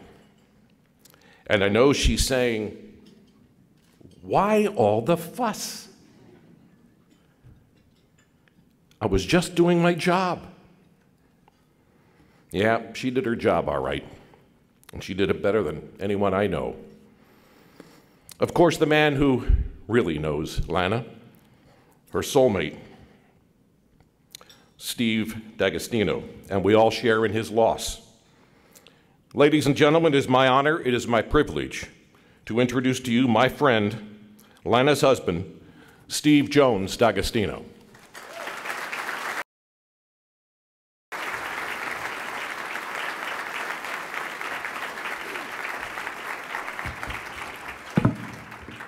Well, I want to thank you, Rod, for those wonderful memories of Lana and for being her mentor for many decades. Also, thank you to Ray Herschel for his warm and heartfelt memories of Lana. And thank you for inducting Lana into the Hall of Fame. I want to start with a story that has a quite tragic nature to it, but it has its humorous side too, and it shows Lana's tenacity and fearlessness. It happened in 1997 in Colebrook, New Hampshire. A local man named Carl Draga had killed 2 state troopers, a judge, a newspaper editor, and wounded 3 other law enforcement officers. He died in the subsequent shootout with police. Lana got the call for that story while we were at home in Worcester, and she immediately packed her gear, got into the car, and headed the long journey up to the border, the Canadian border where Colebrook is. Took her several hours to get there, and when she arrived, she went straight to the compound that Carl Drager owned, and she started to get out of the car, and all of a sudden police cruisers pull up, and the sirens are going, and the lights are flashing, and they jump out of the car and say, "What are you doing here?" And she said, "Well, here to report this story." And they said, "You shouldn't be here. There's a compound here loaded with weapons and explosives, and we haven't cordoned it off yet. We don't know whether it's set to go off." So she immediately got into her car and left the scene quickly, and was a great story that she loved to tell at family cookouts in subsequent years. So fast forward a few hours later, and she's at the town hall for the press conference, where they're announcing what happened with the shootout and the fact that Carl Drager is now dead. And after the press conference, there was no cell service in Colebrook, New Hampshire. But out on the street, there was one payphone, and Lana and a whole bunch of reporters immediately bolted out of town hall and ran down the sidewalk. And she beat, I think it was the Associated Press reporter, by a few yards to the landline, to the payphone, put in her money, and made the call and got the scoop. So that showed the fearlessness and the tenacity of Lana as a reporter. Lana was a social justice warrior.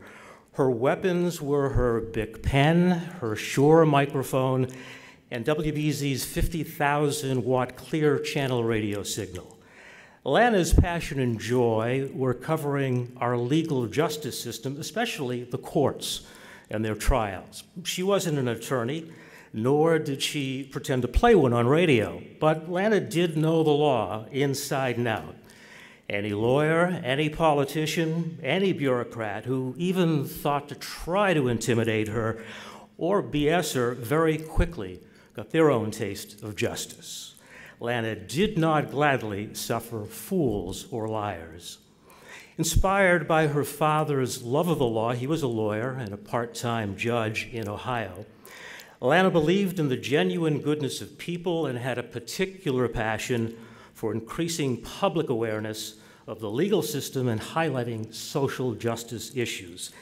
With this in mind, Lana spoke often with me about if and when we either retired or semi-retired, volunteering for CASA, court-appointed special advocates, who fight in our legal system on behalf of abused and neglected children. So that's why my family and I, many of whom are my family here today, ask you to please consider donating to CASA, for which we'll hold a Celebrate Lana's Life cookout and fundraiser around the middle of next year in Worcester. I'm proud and honored to call Lana my best friend, the love of my life, and my spiritual partner. Lana died tall in the saddle, pursuing her calling with passion and joy. And while Lana has signed off for good, her powerful and positive impact on our own stories will continue to be broadcast forever. Thank you for coming together today to honor Lana and for inducting her into the Hall of Fame. Thank you.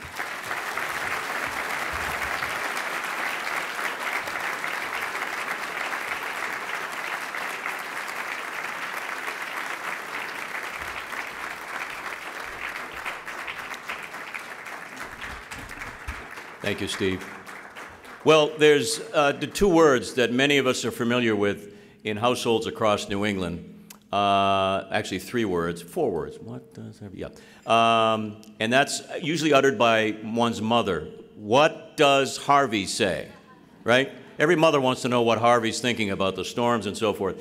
There's no better example of professionalism in broadcasting and meteorology, but he's also with a great team at Channel 5. So here to show you a little video of the man, and then someone from the Channel 5 weather team is going to come up here and introduce him. Please watch Harvey Leonard.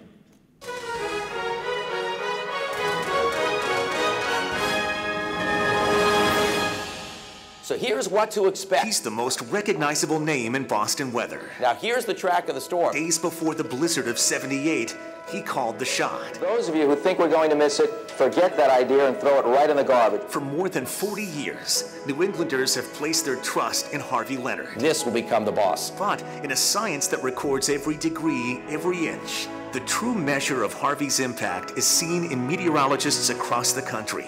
People who learned from Harvey Leonard. Just to be able to land that internship in the first place, I had no idea how big of an impact it would ultimately have. It was his advice about the broadcasting industry that really helped me. There was never this feeling that I was less than, and it was that belief that gave me so much. He's the kind of guy who could tell you that it's going to snow the 4th of July, and you'll believe him. I've always said Boston sports has Orr, Bird, Williams, and Brady. Boston weather has Harvey Leonard. He's no doubt a first ballot Hall of Famer.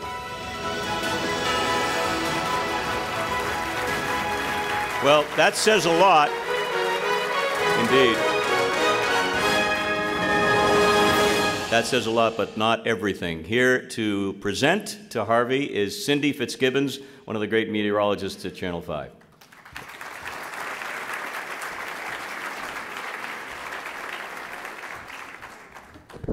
I mean, I have to introduce Harvey Leonard in 2 minutes. It's impossible. First of all, it is such an honor to be in this room and look around.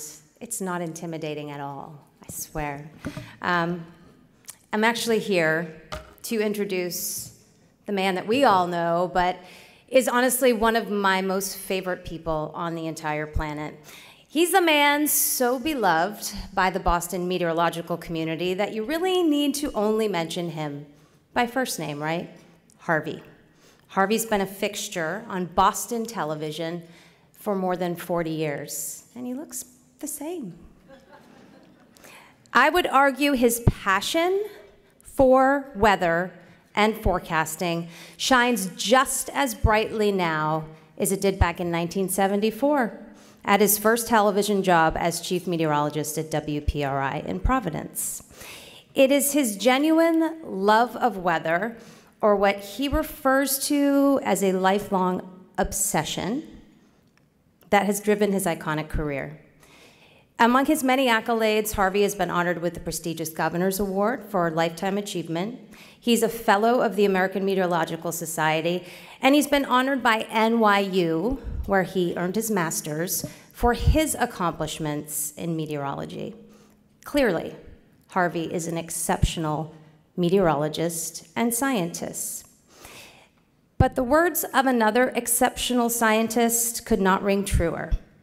Albert Einstein said, "Most people say it is intellect which makes a great scientist. They are wrong. It is character." Harvey Leonard is a man of great character. I got my first taste of that in the late 90s, working as an inexperienced meteorologist at WPTZ up in Plattsburgh, New York. Harvey happened to be in Vermont and caught one of my weathercasts.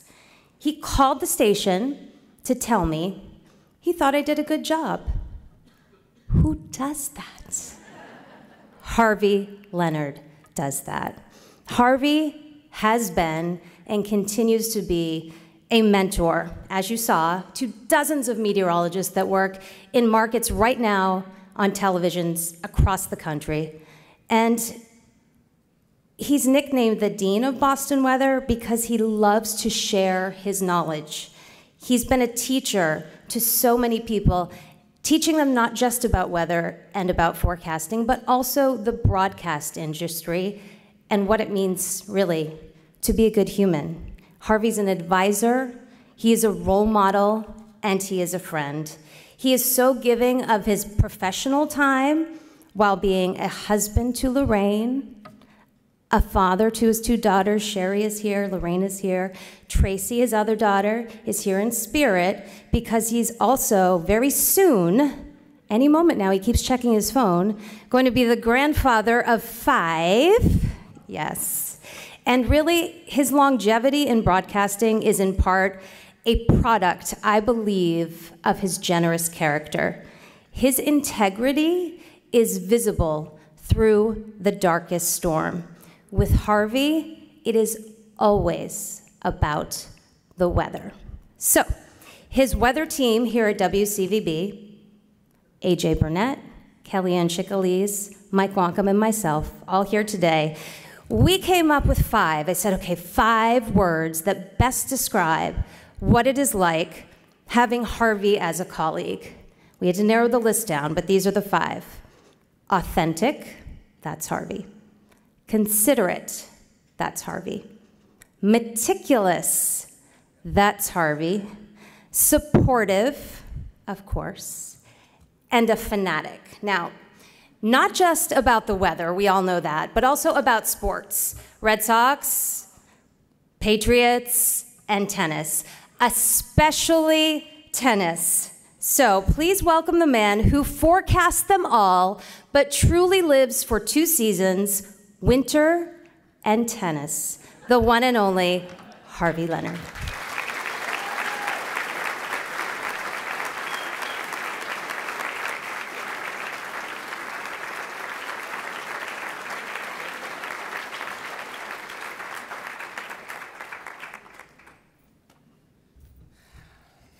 Well, that's a very difficult introduction to follow.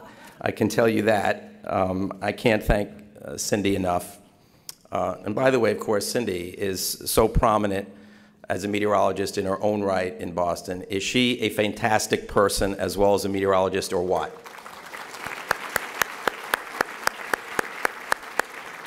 The only thing I can say, since Cindy remarked very generously that I haven't changed very much in my looks, is that you definitely need a pair of glasses or contact lenses, doesn't matter which, but definitely one of the 2. Anyway, I want to thank you very much. I'm very honored, very humbled to be inducted into the Massachusetts Broadcasters Hall of Fame. Thanks, Cindy, for your beautiful words. Thanks to some of my former interns who are very prominent meteorologists around the country, of course, in their own right now. And I first want to congratulate all of my fellow inductees. I don't know everybody, but I certainly know some. And I had the pleasure to work with Victoria Block, as you saw, an incredible reporter and person. Sarah Edwards, so talented and such a warm human being, as you could see.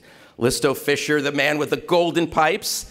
And it's true, although we did not know it at the time, we grew up 1 mile away from each other in the Bronx, Listo around Eastchester Road, and I was about 1 mile away from there. Incredible. And of course, you're soon going to have Karen Holmes Ward presented, and of course, she's going to speak as well. And I cannot think of a person who has done more for our communities than Karen Holmes Ward. Truly amazing. Yep. And I did not know Lana Jones personally, but I sure admired her work, and like all of us, was very saddened by her tragic passing. So let me just tell you briefly about myself, that geographically, my life has been pretty simple. Born and raised in the Bronx, as Cindy noted, loving storms, especially winter storms, and sports. I went to college in New York. I started working in New York, then Providence, and then Boston. So all I had to do was get on I-95 and head north a couple of times, and that's it. Case closed. Pretty simple. Well, not quite that simple. I started kindergarten when I was 4. I started college when I was 16, skipping the 8th grade. I was simply too young, and it was not good, and it was very difficult socially. I wasn't even ready for college. The first year I was an engineering major. The second year I was a math major because math was always my favorite subject. I was really floundering around after 2 years. And then I realized there was a meteorology program, and everything changed. My motivation, my grades, even my social life. Now, there were only 11 students in my meteorology class, 3 Harveys. It's true. Anyway, after graduating, and that was with a bachelor and a master's at NYU, I started working in White Plains, New York at the airport, Westchester County Airport, for a private weather service. And most of our job had to do with briefing weather pilots, but also we were doing some reports for local radio stations. And that was very important because that's where I learned how to ad lib. And without that, I never would have gotten a chance at all in television. And Todd Glickman, who's a meteorologist, and he's here, and he's a great meteorologist, and he's been a radio meteorologist for many years. And Todd really let me know, and he's right. Doing radio first was a tremendous help, I think, in the communication of weather. Because after all, you have to paint the picture without pictures when you're on radio. And I think it was Todd who said, a good TV meteorologist, you should be able to close your eyes without even seeing the graphics and still get a complete weather forecast. I think there was a time where maybe I did that. I'm not so sure now because the graphics are like out of control. But in any event, that was the truth. So it helped me get my first TV job without any TV experience, which I don't think is possible in today's day and age. But that was in 1974 and in Providence. And I'd say from that moment on, I have many, many people to thank. I was really nervous about TV. I mean, way more than average. And a reporter at the station, Murray Feldman, instantly befriended me, and it made a tremendous difference. And here, after more than 40 years later, we are still close friends. So are our wives. Our kids know each other. We've attended every occasion from each other's family, and it all started there. And he just sensed that I needed a friend and I needed help. And then two of the anchors I worked with, Walter Cryan and Doug White, they took me under their wing, and they taught me so much about the business. I am so grateful to the three of them right off the bat. When I was lucky enough to make it to Boston, it was like a dream come true. I couldn't believe I was going to be on TV in the same market as Don Kent and Bob Copeland. Both set such high professional standards for weathercasting that allowed younger professionals to follow in their footsteps. Plus, Boston is such a great market for weather. Every kind of weather has, does, and will pass through the area. So once I was in Boston, I was at Channel 7, and John Henning, who was anchoring at the time, and a tremendous news person, we called him the Prince, and he really helped me during my challenging days. He had a sense when I was having a rough day. And he was a big guy, 6'5", and he'd put his arm around me, and he'd say, Harv, just skate your lane. We'll get you the puck. Just one of many great lines that John had. But it was great. It was calming, and it really helped. So my first 15 years in Boston, at Channel 7, we were the #3 station, and most of the time a 3-station market. So there was tons of turnover. And I had to go up against Dick Albert and Bruce Schwaler, both very talented meteorologists, incredibly popular personalities in the market. So you might say I wasn't feeling too secure about my position. Now, the blizzard of '78 helped, and I tried my best to make my mark with the winter storms, which I thought maybe I had a little bit of an edge. In any event, though there were many good times and good people in my 25 years at Channel 7, and I have to put Mish Michaels right near at the top of that great list, in some ways, it was like, at times, a question of being able to survive. In fact, I gave a talk at a broadcast meteorology conference, I think in the year 2000, that was entitled, How to Survive 18 Different News Directors with a Steadily Receding Hairline. And that's the truth. By the way, time I finished at Channel 5, I had worked, Channel 7, not done yet at Channel 5. I had worked for 20 different news directors at Channel 7. However, if being at Channel 7 at times was a matter of trying to survive, my 16 plus years so far at Channel 5, that's been a matter of being able to thrive. And I have many people to thank. First, Paul LaCamera, the general manager at the time, who brought me over to Channel 5. Thank you, Paul. Thank you, Bill Fine, for keeping me there. And I got to team up with Dick Albert, who I miss every day, a great meteorologist, person, and friend. And I have to just say a word about the atmosphere in the Channel 5 studio. It is not like being on television. It's like you're hanging out with your buddies carrying on a conversation. The fact that we're allowed to be ourselves gives us the freedom to be who we really are. And I do thank Channel 5 for setting that atmosphere. And I also thank Bruce Goldman, our floor director, who keeps us so loosey-goosey. And he's right there. And I do want to mention that I get a chance to work with an incredibly talented anchor team. In fact, 2 incredibly talented anchor teams. You know, last Thursday with the gas fires, I watched Ed Harding and Maria Stefanos do like 8 straight hours, all ad lib, seamlessly. Unbelievable. That's how talented they are. The other anchor team I work with, Ben Cimino and Emily Reamer, who are also here today, as is Ed and Maria. Well, Ben is just a terrific pro and a great guy. And Emily is so bright, and she is literally like the girl next door. So these are the 2 news anchor teams I work with. Then I get to work with Mike Lynch, Mr. Boston Sports.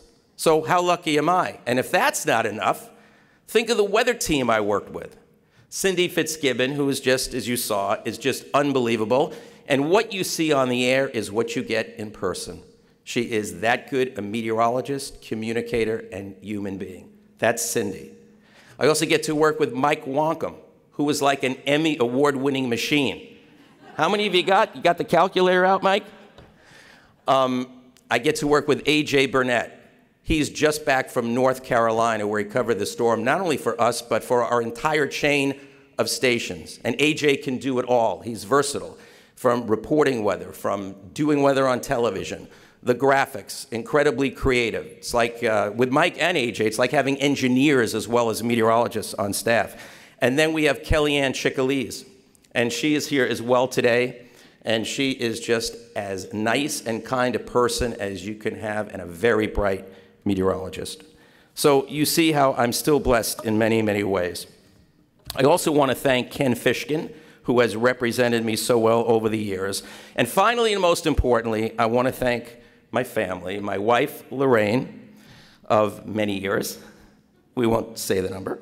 And she's allowed me to fulfill my professional dreams, even when I become obsessive, like during winter storms. Our daughter, Sherry, who is here today, her husband, Brian, and their 2 kids, our grandkids, Lily and Josh. And our daughter, Tracy, who lives in Manhattan with her husband, Steve, their kids, our other grandkids, Henry and Mia. And yes, Tracy is expecting her 3rd child any day now. So a special thanks to her for making sure she did not go into labor before this awards luncheon. Except, wait a second. Dad, I think I'm in labor. Come immediately. No, didn't say that, but it will very soon, I can guarantee you. Thank you very, very much. I really appreciate it. Thank you so much.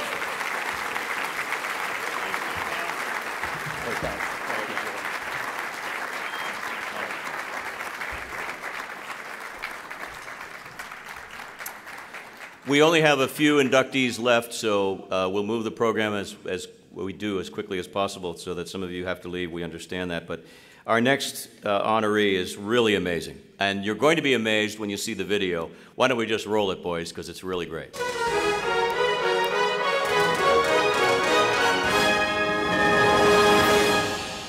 For over 50 years, Russ Morash has worked behind the scenes to produce some of the most iconic and enduring programs on television.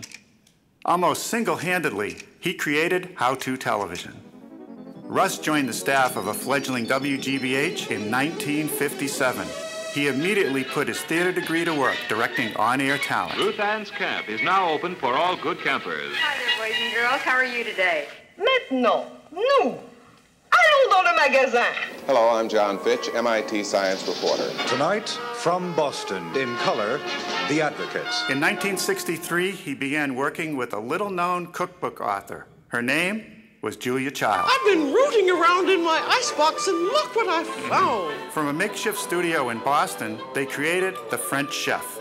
Under his direction, Julia took her first steps into the brave new world of How To Television and into a partnership that would last for 30 years. We're having 4 vegetarians for dinner tonight. I mean, we're not going to eat them, but I have to make a vegetarian dinner. In 1975, Russ turned a forgotten corner of the WGBH parking lot into a lush garden. Crockett's Victory Garden. And opened up the world of backyard gardening to both experts and novices. Hello, I'm Russ Morash for Crockett's Victory Garden. By 1979, Russ had turned his attention to home renovation. Hello, I'm Bob Vila. The purpose of our series is to show you the many steps involved in taking an old house that's fallen on really hard times and saving it, turning it back into a home that a family can be proud of. This Old House started a TV revolution. For 35 years and almost 900 episodes, it's made stars out of its team of contractors and craftsmen and inspired an entire nation to have the confidence to do it themselves. Nice and easy, everybody together. Oh, yeah!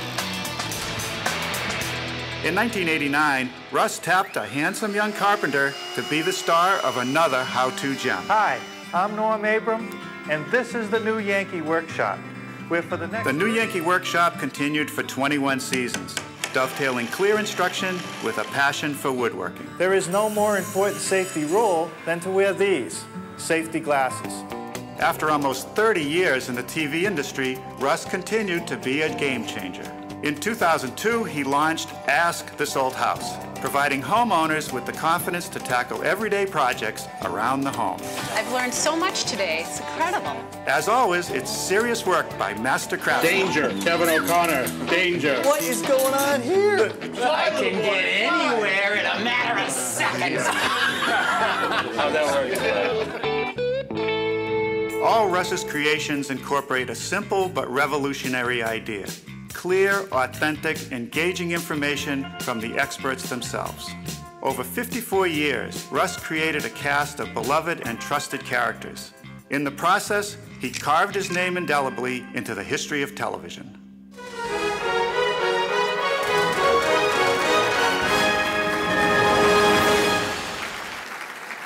And here to present the award is Chris Wolf, who's the general manager today of This Old House Productions. Chris?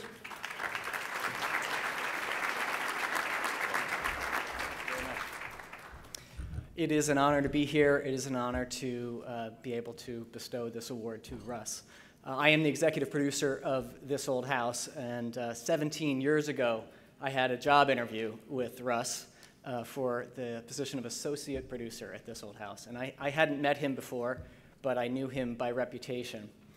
And I knew that Russ did not suffer fools gladly. He does not suffer fools, period. So I was a bit daunted at the prospect of going into that interview. But I must have done something right, and a couple of weeks later I got the call that I got the job. And I hung up the phone. I jumped up and down on my bed at the news that I was going to be able to work at This Old House. I ran around in circles. I literally could not contain myself with the excitement. And at the time, I was excited because I knew that I would have a chance to work with my heroes. I had watched the show as a teenager, as an adult, and the craftsmen that Russ had selected for the show were experts in their field. They taught their trade, their skilled trade, to a television audience, and that was different than anything else on television. So the chance to work with that crew was an incredible honor for me at that time. Several of those contractors, those experts from the show, are here tonight, and I am incredibly indebted to them for all that they have taught me. Roger, Richard, Norm, they're here, and we're thrilled to have them. So, yes.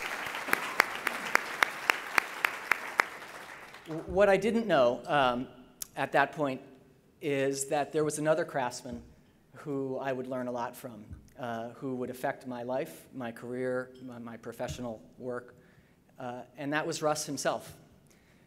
Russ is every bit the expert as the people that he has selected for his various programs. He taught me an enormous amount about home improvement, about home construction, about television production and storytelling. But more important than those things, as important as they have been to my life, is that Russ, by example, taught me and everyone around him what it means to have a standard of excellence that you do not compromise on. And he went into every shoot, whether it's an episode or a series or a segment that he was shooting, he went into every shoot with the expectation that almost by his sheer force of will, he could realize his vision. Whatever his vision was for that segment, he was going to see that it was achieved. And that is something that I have taken from him, that I know that we all have learned from him. And it's remarkable to watch him at work, and it's truly been an honor for me. When you look at the work that he's done, his effect is incredible. I did the math. I think he is responsible for over 100 broadcast seasons of television. The shows that he has created, when you talk about This Old House, Ask This Old House, Crockett's Victory Garden, New Yankee Workshop, his effect extends far beyond Boston, far beyond this room, far beyond television, really. So if you have ever learned how to do anything from watching television, I think you should say thank you to Russ Morash. He did it first, and he does it better than just about anybody. So it's a true honor for me to be here to see him get this award. Please welcome Russ Morash.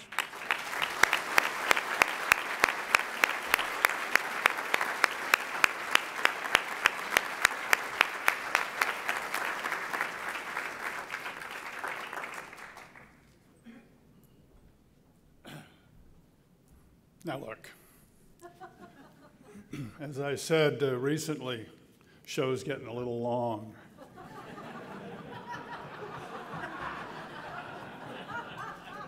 So I will be very brief, because I'd like to see the Red Sox beat the hell out of the Yankees tonight.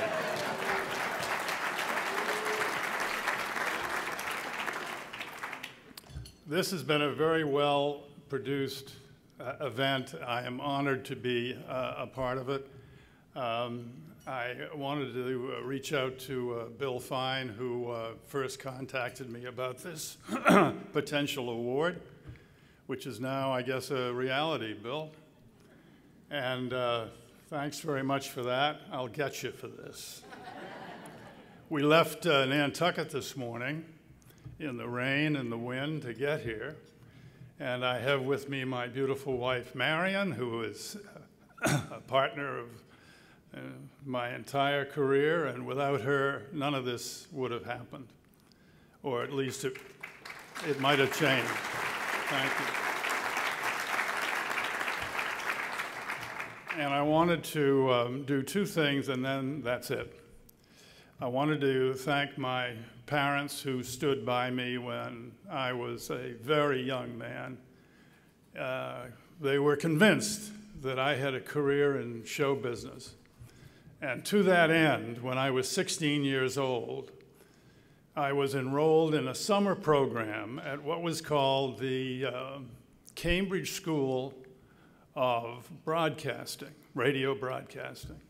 It was a little office at the time at the Little Building, which is not far from the Colonial Theater on Boylston Street. And the summer, I believe it was 1951 or 52, I was 16. And there I was for a few weekend, I think it was like a Friday, every Friday afternoon we would go in and assemble. And I get to read scripts before a microphone and learn how to become a broadcaster like all of you guys are. Of course, I didn't learn much at all at that point, but it started me on my way. Thank you, Mother. It was a great, great journey. And I also wanted to reach out to my good friends at WGBH, without whom none of this would have been possible.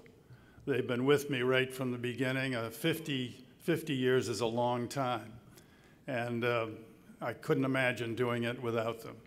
And more recently, our friends at This Old House, and Eric Thorkelson is here, the real brains of the outfit behind what is now left of This Old House, and in charge of the future of what's going to happen to This Old House and its progeny.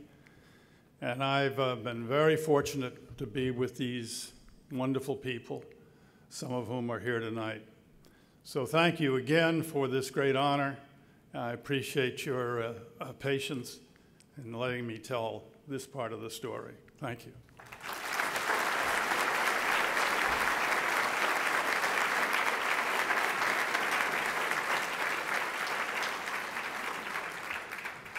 Well, speaking of stories, our next honoree has an amazing one in music. And I want to mention before we play the video, the WBCN and the American Revolution is a new feature-length documentary that tells the story of the early days of the radical underground FM station WBCN and its impact on the great social, political, and cultural, including musical changes that took place in Boston and then nationally from about 1968 to 74. It's the story of how a radio station, politics, and rock and roll changed everything. And the film is being completed for entry this fall into major film festivals. What you're going to see is a clip of one of the key players, a very, very exciting clip. And wait till you see the interview that this amazing young lady at the time got. Here it is.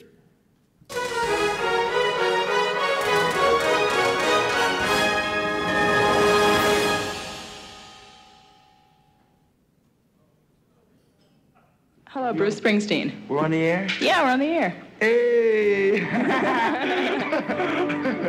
All right. This is my very first time on radio, and I want to say hello to my mother who lives in California. Hi, Mom. All right. Don't you want to say a word or two about Asbury Park, New Jersey? I've been trying to get out of there for 20 years. No. How about Greetings From? How about the album? Oh, the album? Yeah. It's in the stores now, isn't it? I don't know. No, it's not. Okay, Friday it'll be in the stores. But you're at Paul's Mall all this week. Yeah. Okay, this is WBCN in Boston. I really do want to thank WBCN and Maxim because when we first came here, when we first came to Boston, we played at Alvarez to about 10 or 20 people.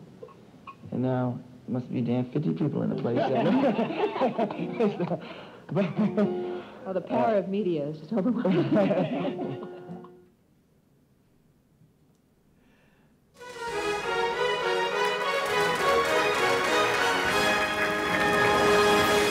Here to present the award to a dynamic broadcaster, Max Hann, please welcome another Hall of Fame member, Sam Copper. Sam?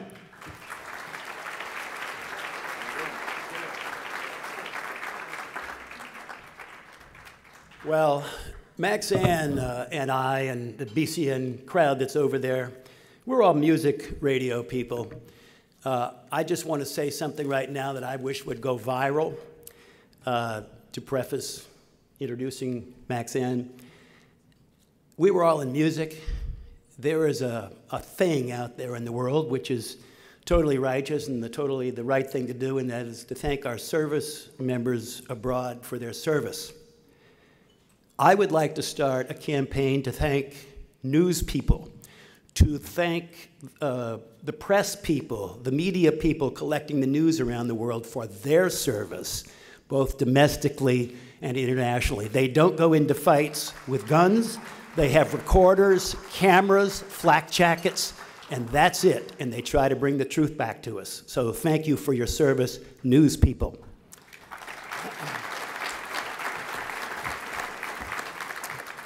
Max Hann Sartori, groundbreaker, hitmaker. Well, in 1968, we mostly just out of college young guys were driven by our belief, our passion for wildly eclectic music, for political change, for social progress. We thought we were revolting. And by the way, a lot of Boston media thought we were revolting at that time as well. Let's see here. Of course, I'm having the same problem that Robin had when she introduced me a few years ago. Here we go. And sometimes women's voices, because of the high frequency of those voices, sometimes turn some people off. You know what turns me off about women on the air? Yeah. They're trying to be men.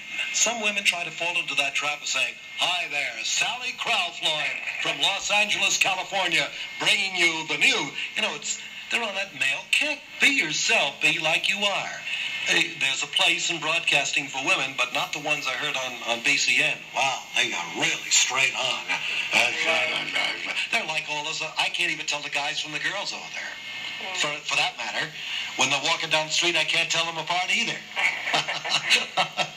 Well, anyway, rest in peace, Jerry Williams. He's not a bad guy, as he used to say.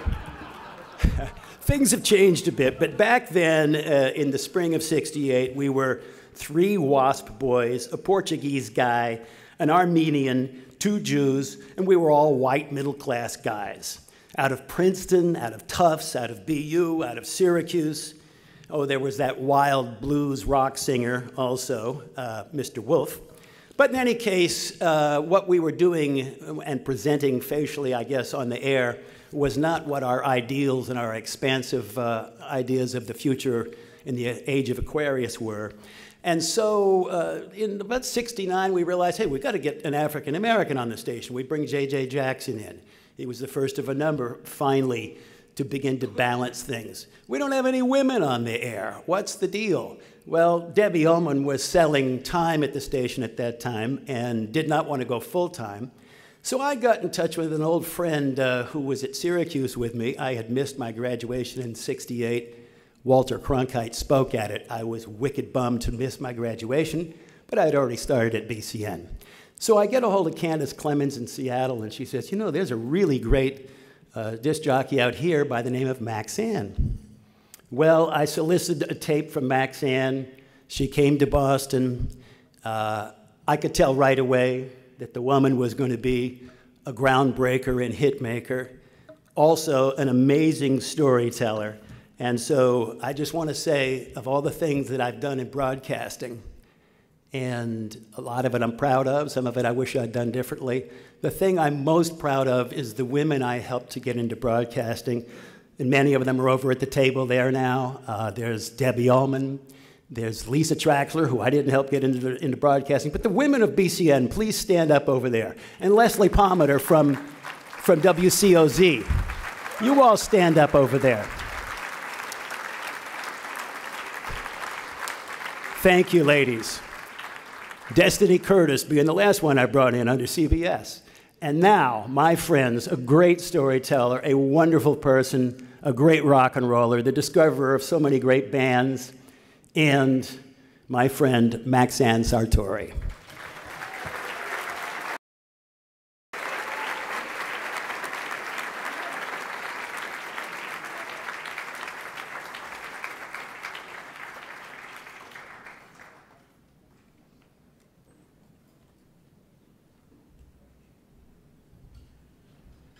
Just had enough time to pee.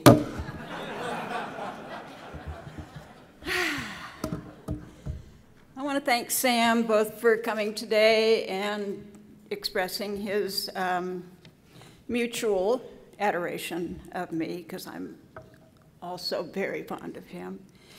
I had done radio for 2 years when Sam called and said, you want to come to Boston? I didn't know. I was like 20 or 21 or 22, something like that. And I had a really nice GM in Seattle. His name was Dick Curtis. He had been a boss track in the 50s and 60s, and now he was the general manager of an AM/FM combo. And he wanted to take the FM into some uncharted territory that he'd heard about at KSAN in San Francisco. And he was ready. He hired a program director. The program director was somebody who I'd met at a high school seminar for merit scholarship finalists, oddly enough. And that program director, John Chambliss, hired me at KOL. But the general manager's name was Dick Curtis, because John wasn't around that long. John moved elsewhere, and we got a new program director. But the general manager is important to mention, the one in Seattle, because I thought I had the best general manager in the whole world in a radio station until I met Al Perry. And then he became second best. Al was first. Like I said, the GM's name was Dick Curtis, and he was an old boss jock. But he did a couple of extraordinary things for me. He started getting calls from potential advertising people, not the people who sold the ads, people who wanted to buy them and had never bought with the station before, but they would only do it if I were their account executive. So he broke all the rules and made me an account executive in addition to being on the air full time. So, and he also became my husband at the time's golfing partner, so that was good. When I said I was leaving, or may leave, to go to Boston, he said, well, what station is it? I said, WBCN. He said, I've never heard of them, but let me call a friend of mine and see what he thinks, because he's in Boston at WRKO. I said, okay. So the guy he was calling was Arnie Woo-Woo Ginsberg, and he had just been hired by BCN to be, I think he became general manager, I'm not sure at this point, but Arnie Ginsberg said, Dick, they're paying me a lot of money to come to BCN, so I think your kid's okay if she wants to go there. And he said, okay. So he told me that with his pleasure, I could go. He had already co-signed my auto loan for a brand new Volkswagen, which I thought was spectacular. And I also had to leave a house that was in the neighborhood of the Oro Wheat Bread Factory near Lake Union in Seattle. It was the best smelling neighborhood I'd ever been in. It smelled like baking bread all day long. So I left that was $135 a month, by the way. And I had 3 roommates. And the new place I got in Cambridge was on River Street. It had no screens on the windows. It was $195 a month for 1 bedroom. So a little bit of fast learning about things like how different markets vary in how much you make and how much you spend on things like rent. So that was hard. But at any rate, I went on to my 7 years almost at BCN. And with thanks to Sam Copper, and definitely thanks to Al Perry, who are both here tonight. Sam left soon after I got there, but Al was always there, so that was good. And I brought a friend with me from Seattle, my friend Carolyn, and she stayed for as long as I did also. I worked at other stations, WNEW-FM in New York, KSCA in Los Angeles, RVR in New York, KEZX and KZOK and KJET in Seattle, and the station from hell, KMBY, Monterey. Doesn't that sound like a perfect place to live? It was. It's just a station that wasn't. They were actually next to Fort Ord, the Army base on the peninsula. And when we got a 7.1 earthquake, the one that was always referred to as the San Francisco earthquake, but it wasn't, it was in Santa Cruz, and we were only 20 miles from Santa Cruz. I was on the air with the mic open when the earthquake struck. That was a great show. I was trying to find, on the yellow pages or the white pages, the government listings about what to do in case of a disaster. I'm like this, the mic is still on, I'm trying to find the section in the phone book, and this breeze comes in, because we had no air conditioning, it was all windows being open. Breeze hits the phone book and puts it exactly to the place where it talks about earthquakes. Whew. So we got through that. But the owner of the station didn't bother to drop by until 6 hours later. And they kind of smelled like Maui Wowie when they arrived, so, oh well. He had a really sweet wife. She'd been a cheerleader at Pepperdine. I remember that. And being Fort Ord adjacent was kind of, I don't know, I'd grown up on Navy bases because my dad was in the Navy for 30 years. He was a physician. So he saw action in World War II, Algiers, Korea, and Vietnam. And I miss him terribly, and I miss my mom as well. Besides the fire on Fort Ord and the earthquake, all this adjacent to the radio station, KMBY, the fire was kind of creepy because there were still unexploded shells in the Fort Ord target range that as soon as the fire hit, they all exploded. And again, I'm on the air. And it sounded like popcorn being popped, when you get down to the point where you're supposed to wait for 3 seconds between pops. That's what it sounded like. And to top it all off, the fire, the earthquake, all that, we had a plague of ants. So it was biblical. It was definitely biblical. The only format I've ever done that I wouldn't turn away right now is talk radio. God, I would love to have just like one talk show a week. That would be awesome. If you know anybody, you know, just saying. There are a lot of people I've met through my work that I will never forget, and all of them in a good way, except for one. I'm not going to mention the name of the band. They were English, so it's not like they live here or anything, but I just don't feel comfortable mentioning it.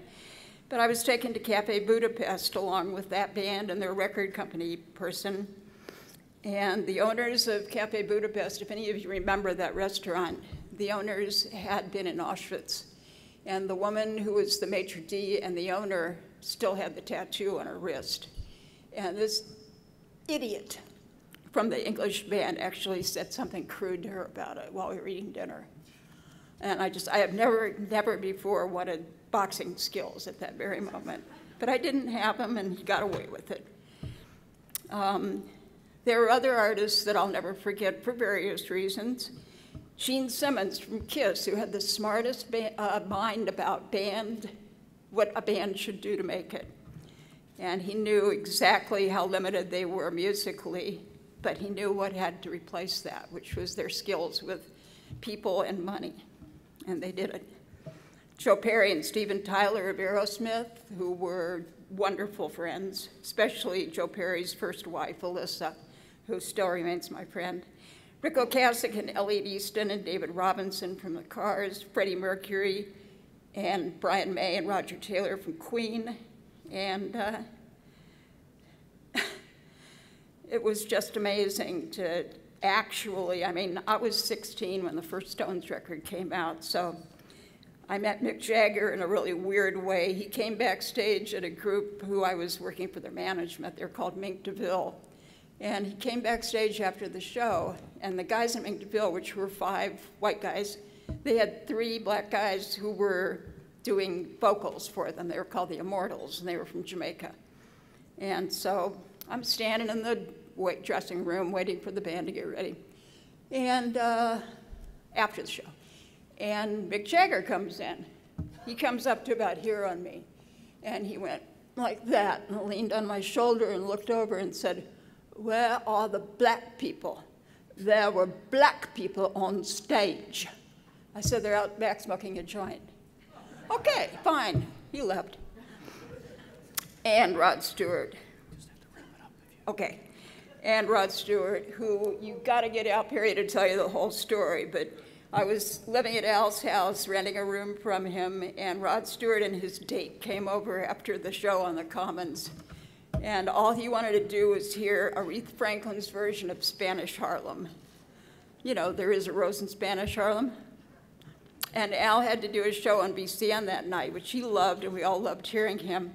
And I think Rod called him 5 times to get the song played, and he did it every time. So there you go.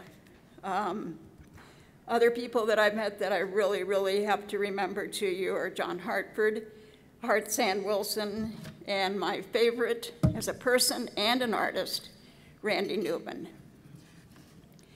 So the one thing I started realizing, or I did realize just recently, was that I've lived on 4 islands. How does somebody do that? I lived on Oahu, Manhattan, Vero Beach, Florida, and Coronado, California. All islands. Ooh, excuse me. And just interesting factoid. I'd also like to remember, besides Al Perry, Lisa Charles, who's my BFF, Mark Miller, who introduced me and Lisa, Andy Bobian, who's in Peru with his wife, Joe Rogers, also known as Mississippi Fats, who's over there, and J.J. Rassler, who's right there. And I couldn't have done my show without him at BCN. He was truly an aid to me, and I called him my roadie. And I would also like to remember, this will wrap it up, don't worry. I would also like to remember 2 who have gone before. Deirdre O'Donoghue, who died because of multiple sclerosis and was at KCRW when I first lived in LA, and she used to play the Muslim Call to Prayer in the evening when she got to the studio. And just a reminder that we all are under the same God. And the other one that I really, really miss is Mark Parento, who I'd known since 1973. He took my old shift at BCN, and I'm so glad he did, because he was the best I ever heard on the air. And also, of course, the passing of Freddie Mercury was a terrific blow to me, because he was a gentleman and a scholar. So if he had hung on for 2 more years, he probably would have had an AIDS cocktail and saved his life. Thank you for this true honor, and thank you for listening.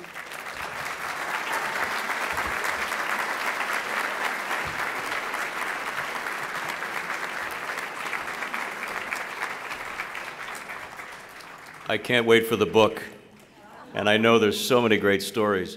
We have one more honoree, and this lady has been mentioned, I think, a couple of times, and rightfully so. So if you'll direct your attention to the video one more time for a very special honoree.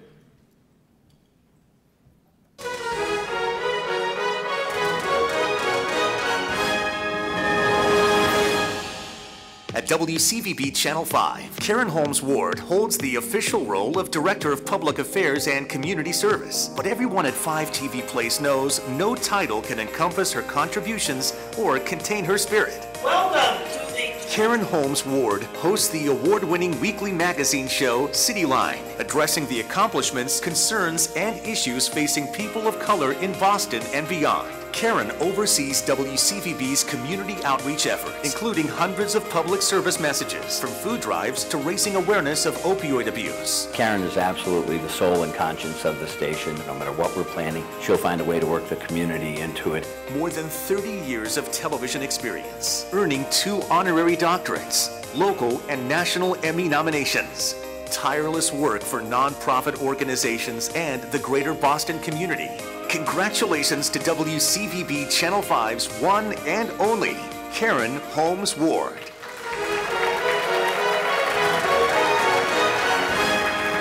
And here to present from Channel 5 is Bill Fine. Bill's also a member of the board of the Hall of Fame. I know. The only thing between this and the bathroom is me and Karen. And thank you so much for hanging in there. This is really nice to see that everyone's here. Don't start the clock yet, Jim. I do want to congratulate Harvey. And Harvey, when you mentioned that you were leaving Channel 5, I hope you know how much that hurt us all at first. I'm glad you didn't use this as your opportunity to retire. And Russ Morash, special friend for at least 4 decades and a mentor. Congratulations to you. I mean, cable networks have been spawned upon what you've done. And now to Dr. Karen Holmes Ward. Yeah.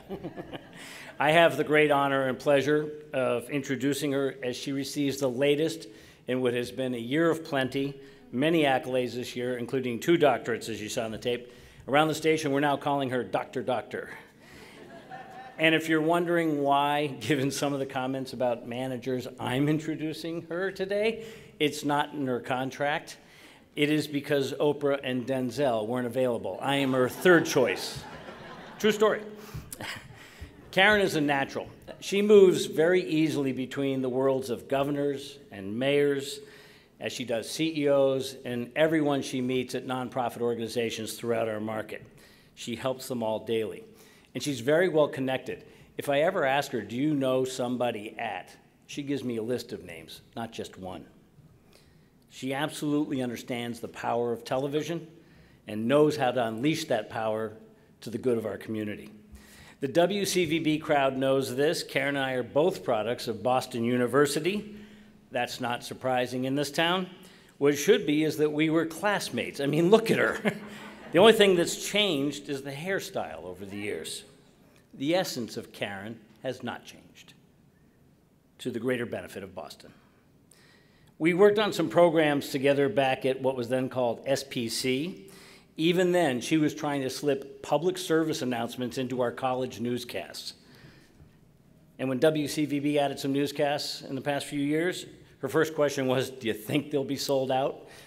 Because she's always looking for homes for her clients. And she is just constantly after finding ways to help this community. As we live in an era of extreme exaggeration, I'll offer this. Karen has hosted millions of public service events around Boston and raised billions of dollars. The reality, hundreds of organizations have worked with Karen, 100% of them have benefited. And she has that voice, that presence that she brings every week to the set of Cityline. She's a fashion icon in Boston. She is a wine diva. She's a star who uses her magnetic smile to help others with an enormous heart to match. She's the complete package, but unlike other Boston icons, she can do it all.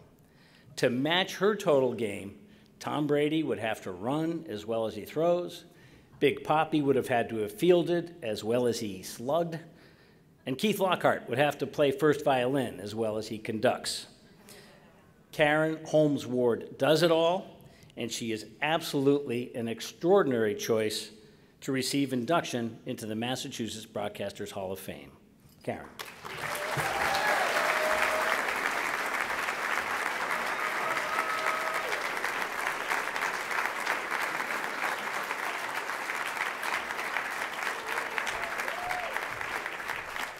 Wow, Bill, thank you so much for that introduction. I'm a little bit overwhelmed, and thank you for your great friendship over the years.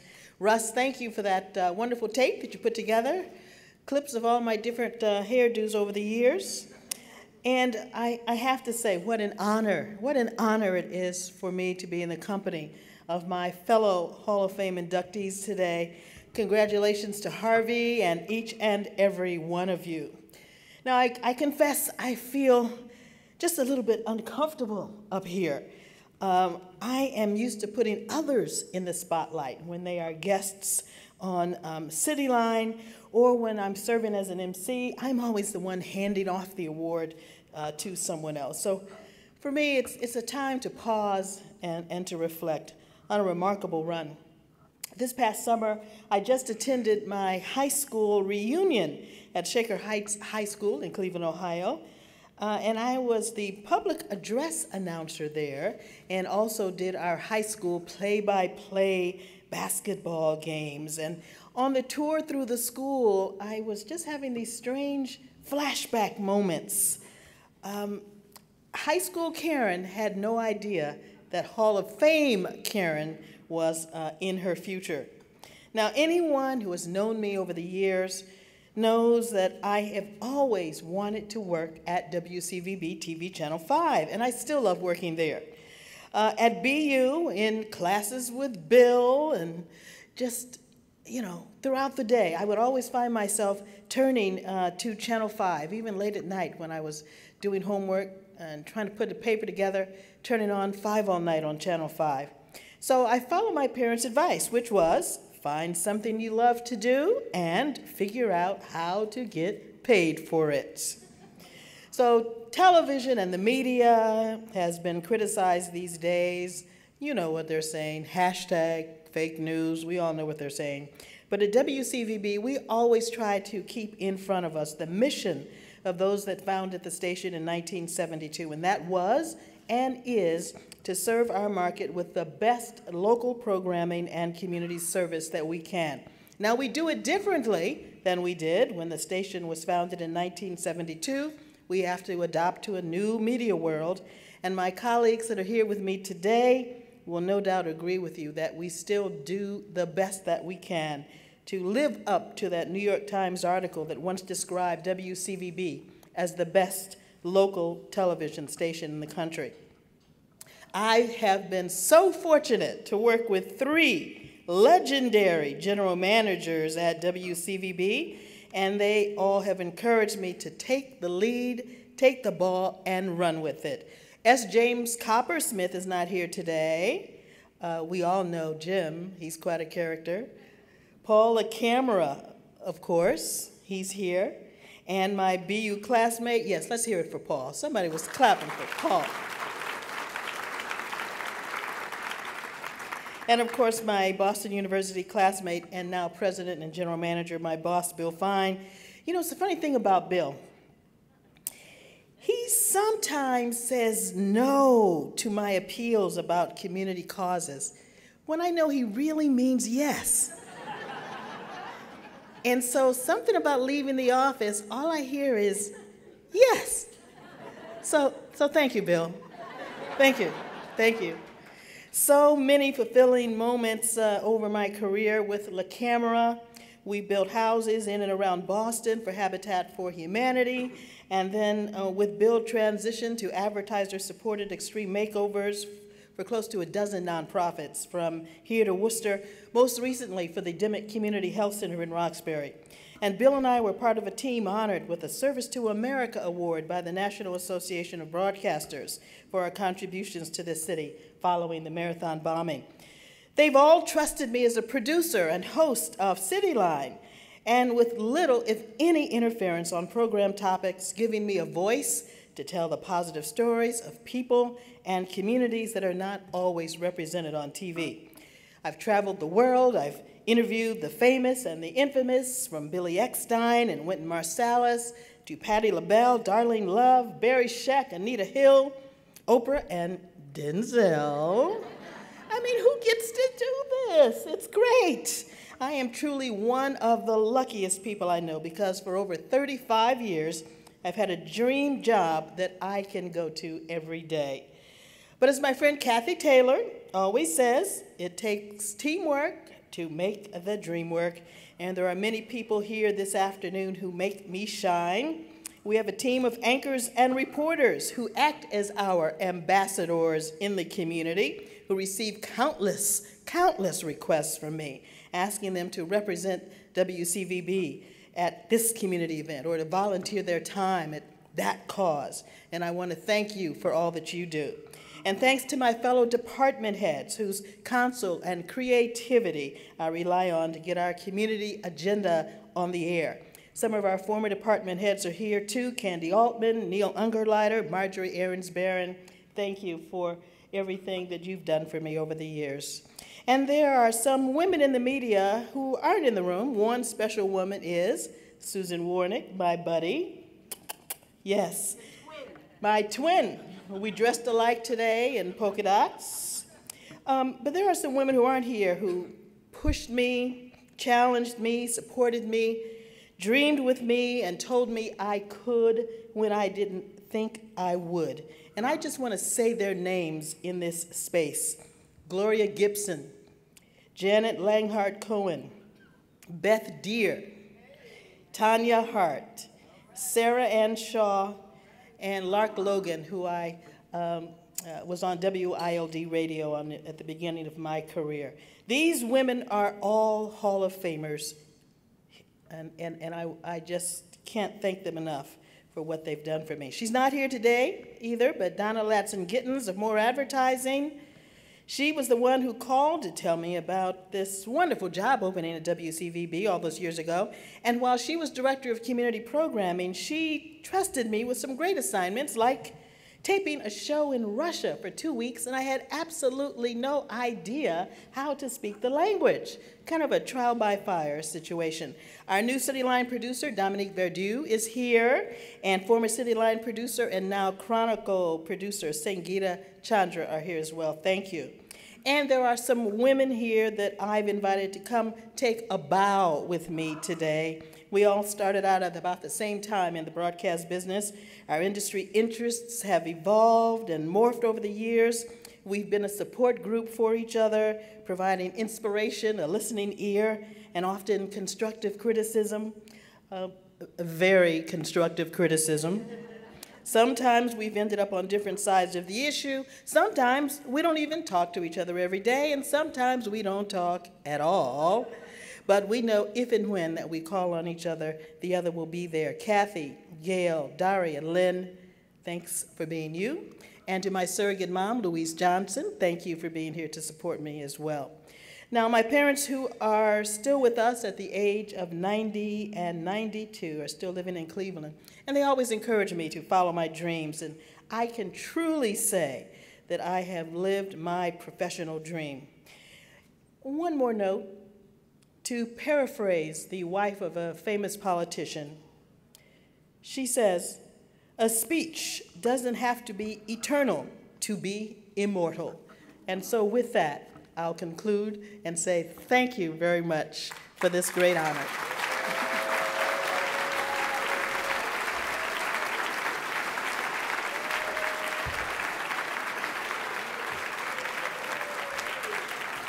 Thank you, Karen. Well, we've had a great afternoon. Thank you for your support and your kindness. And remember that hashtag MBHOF 2018. And remember, the voting gets going in March for next year's ballot. Thank you all very much.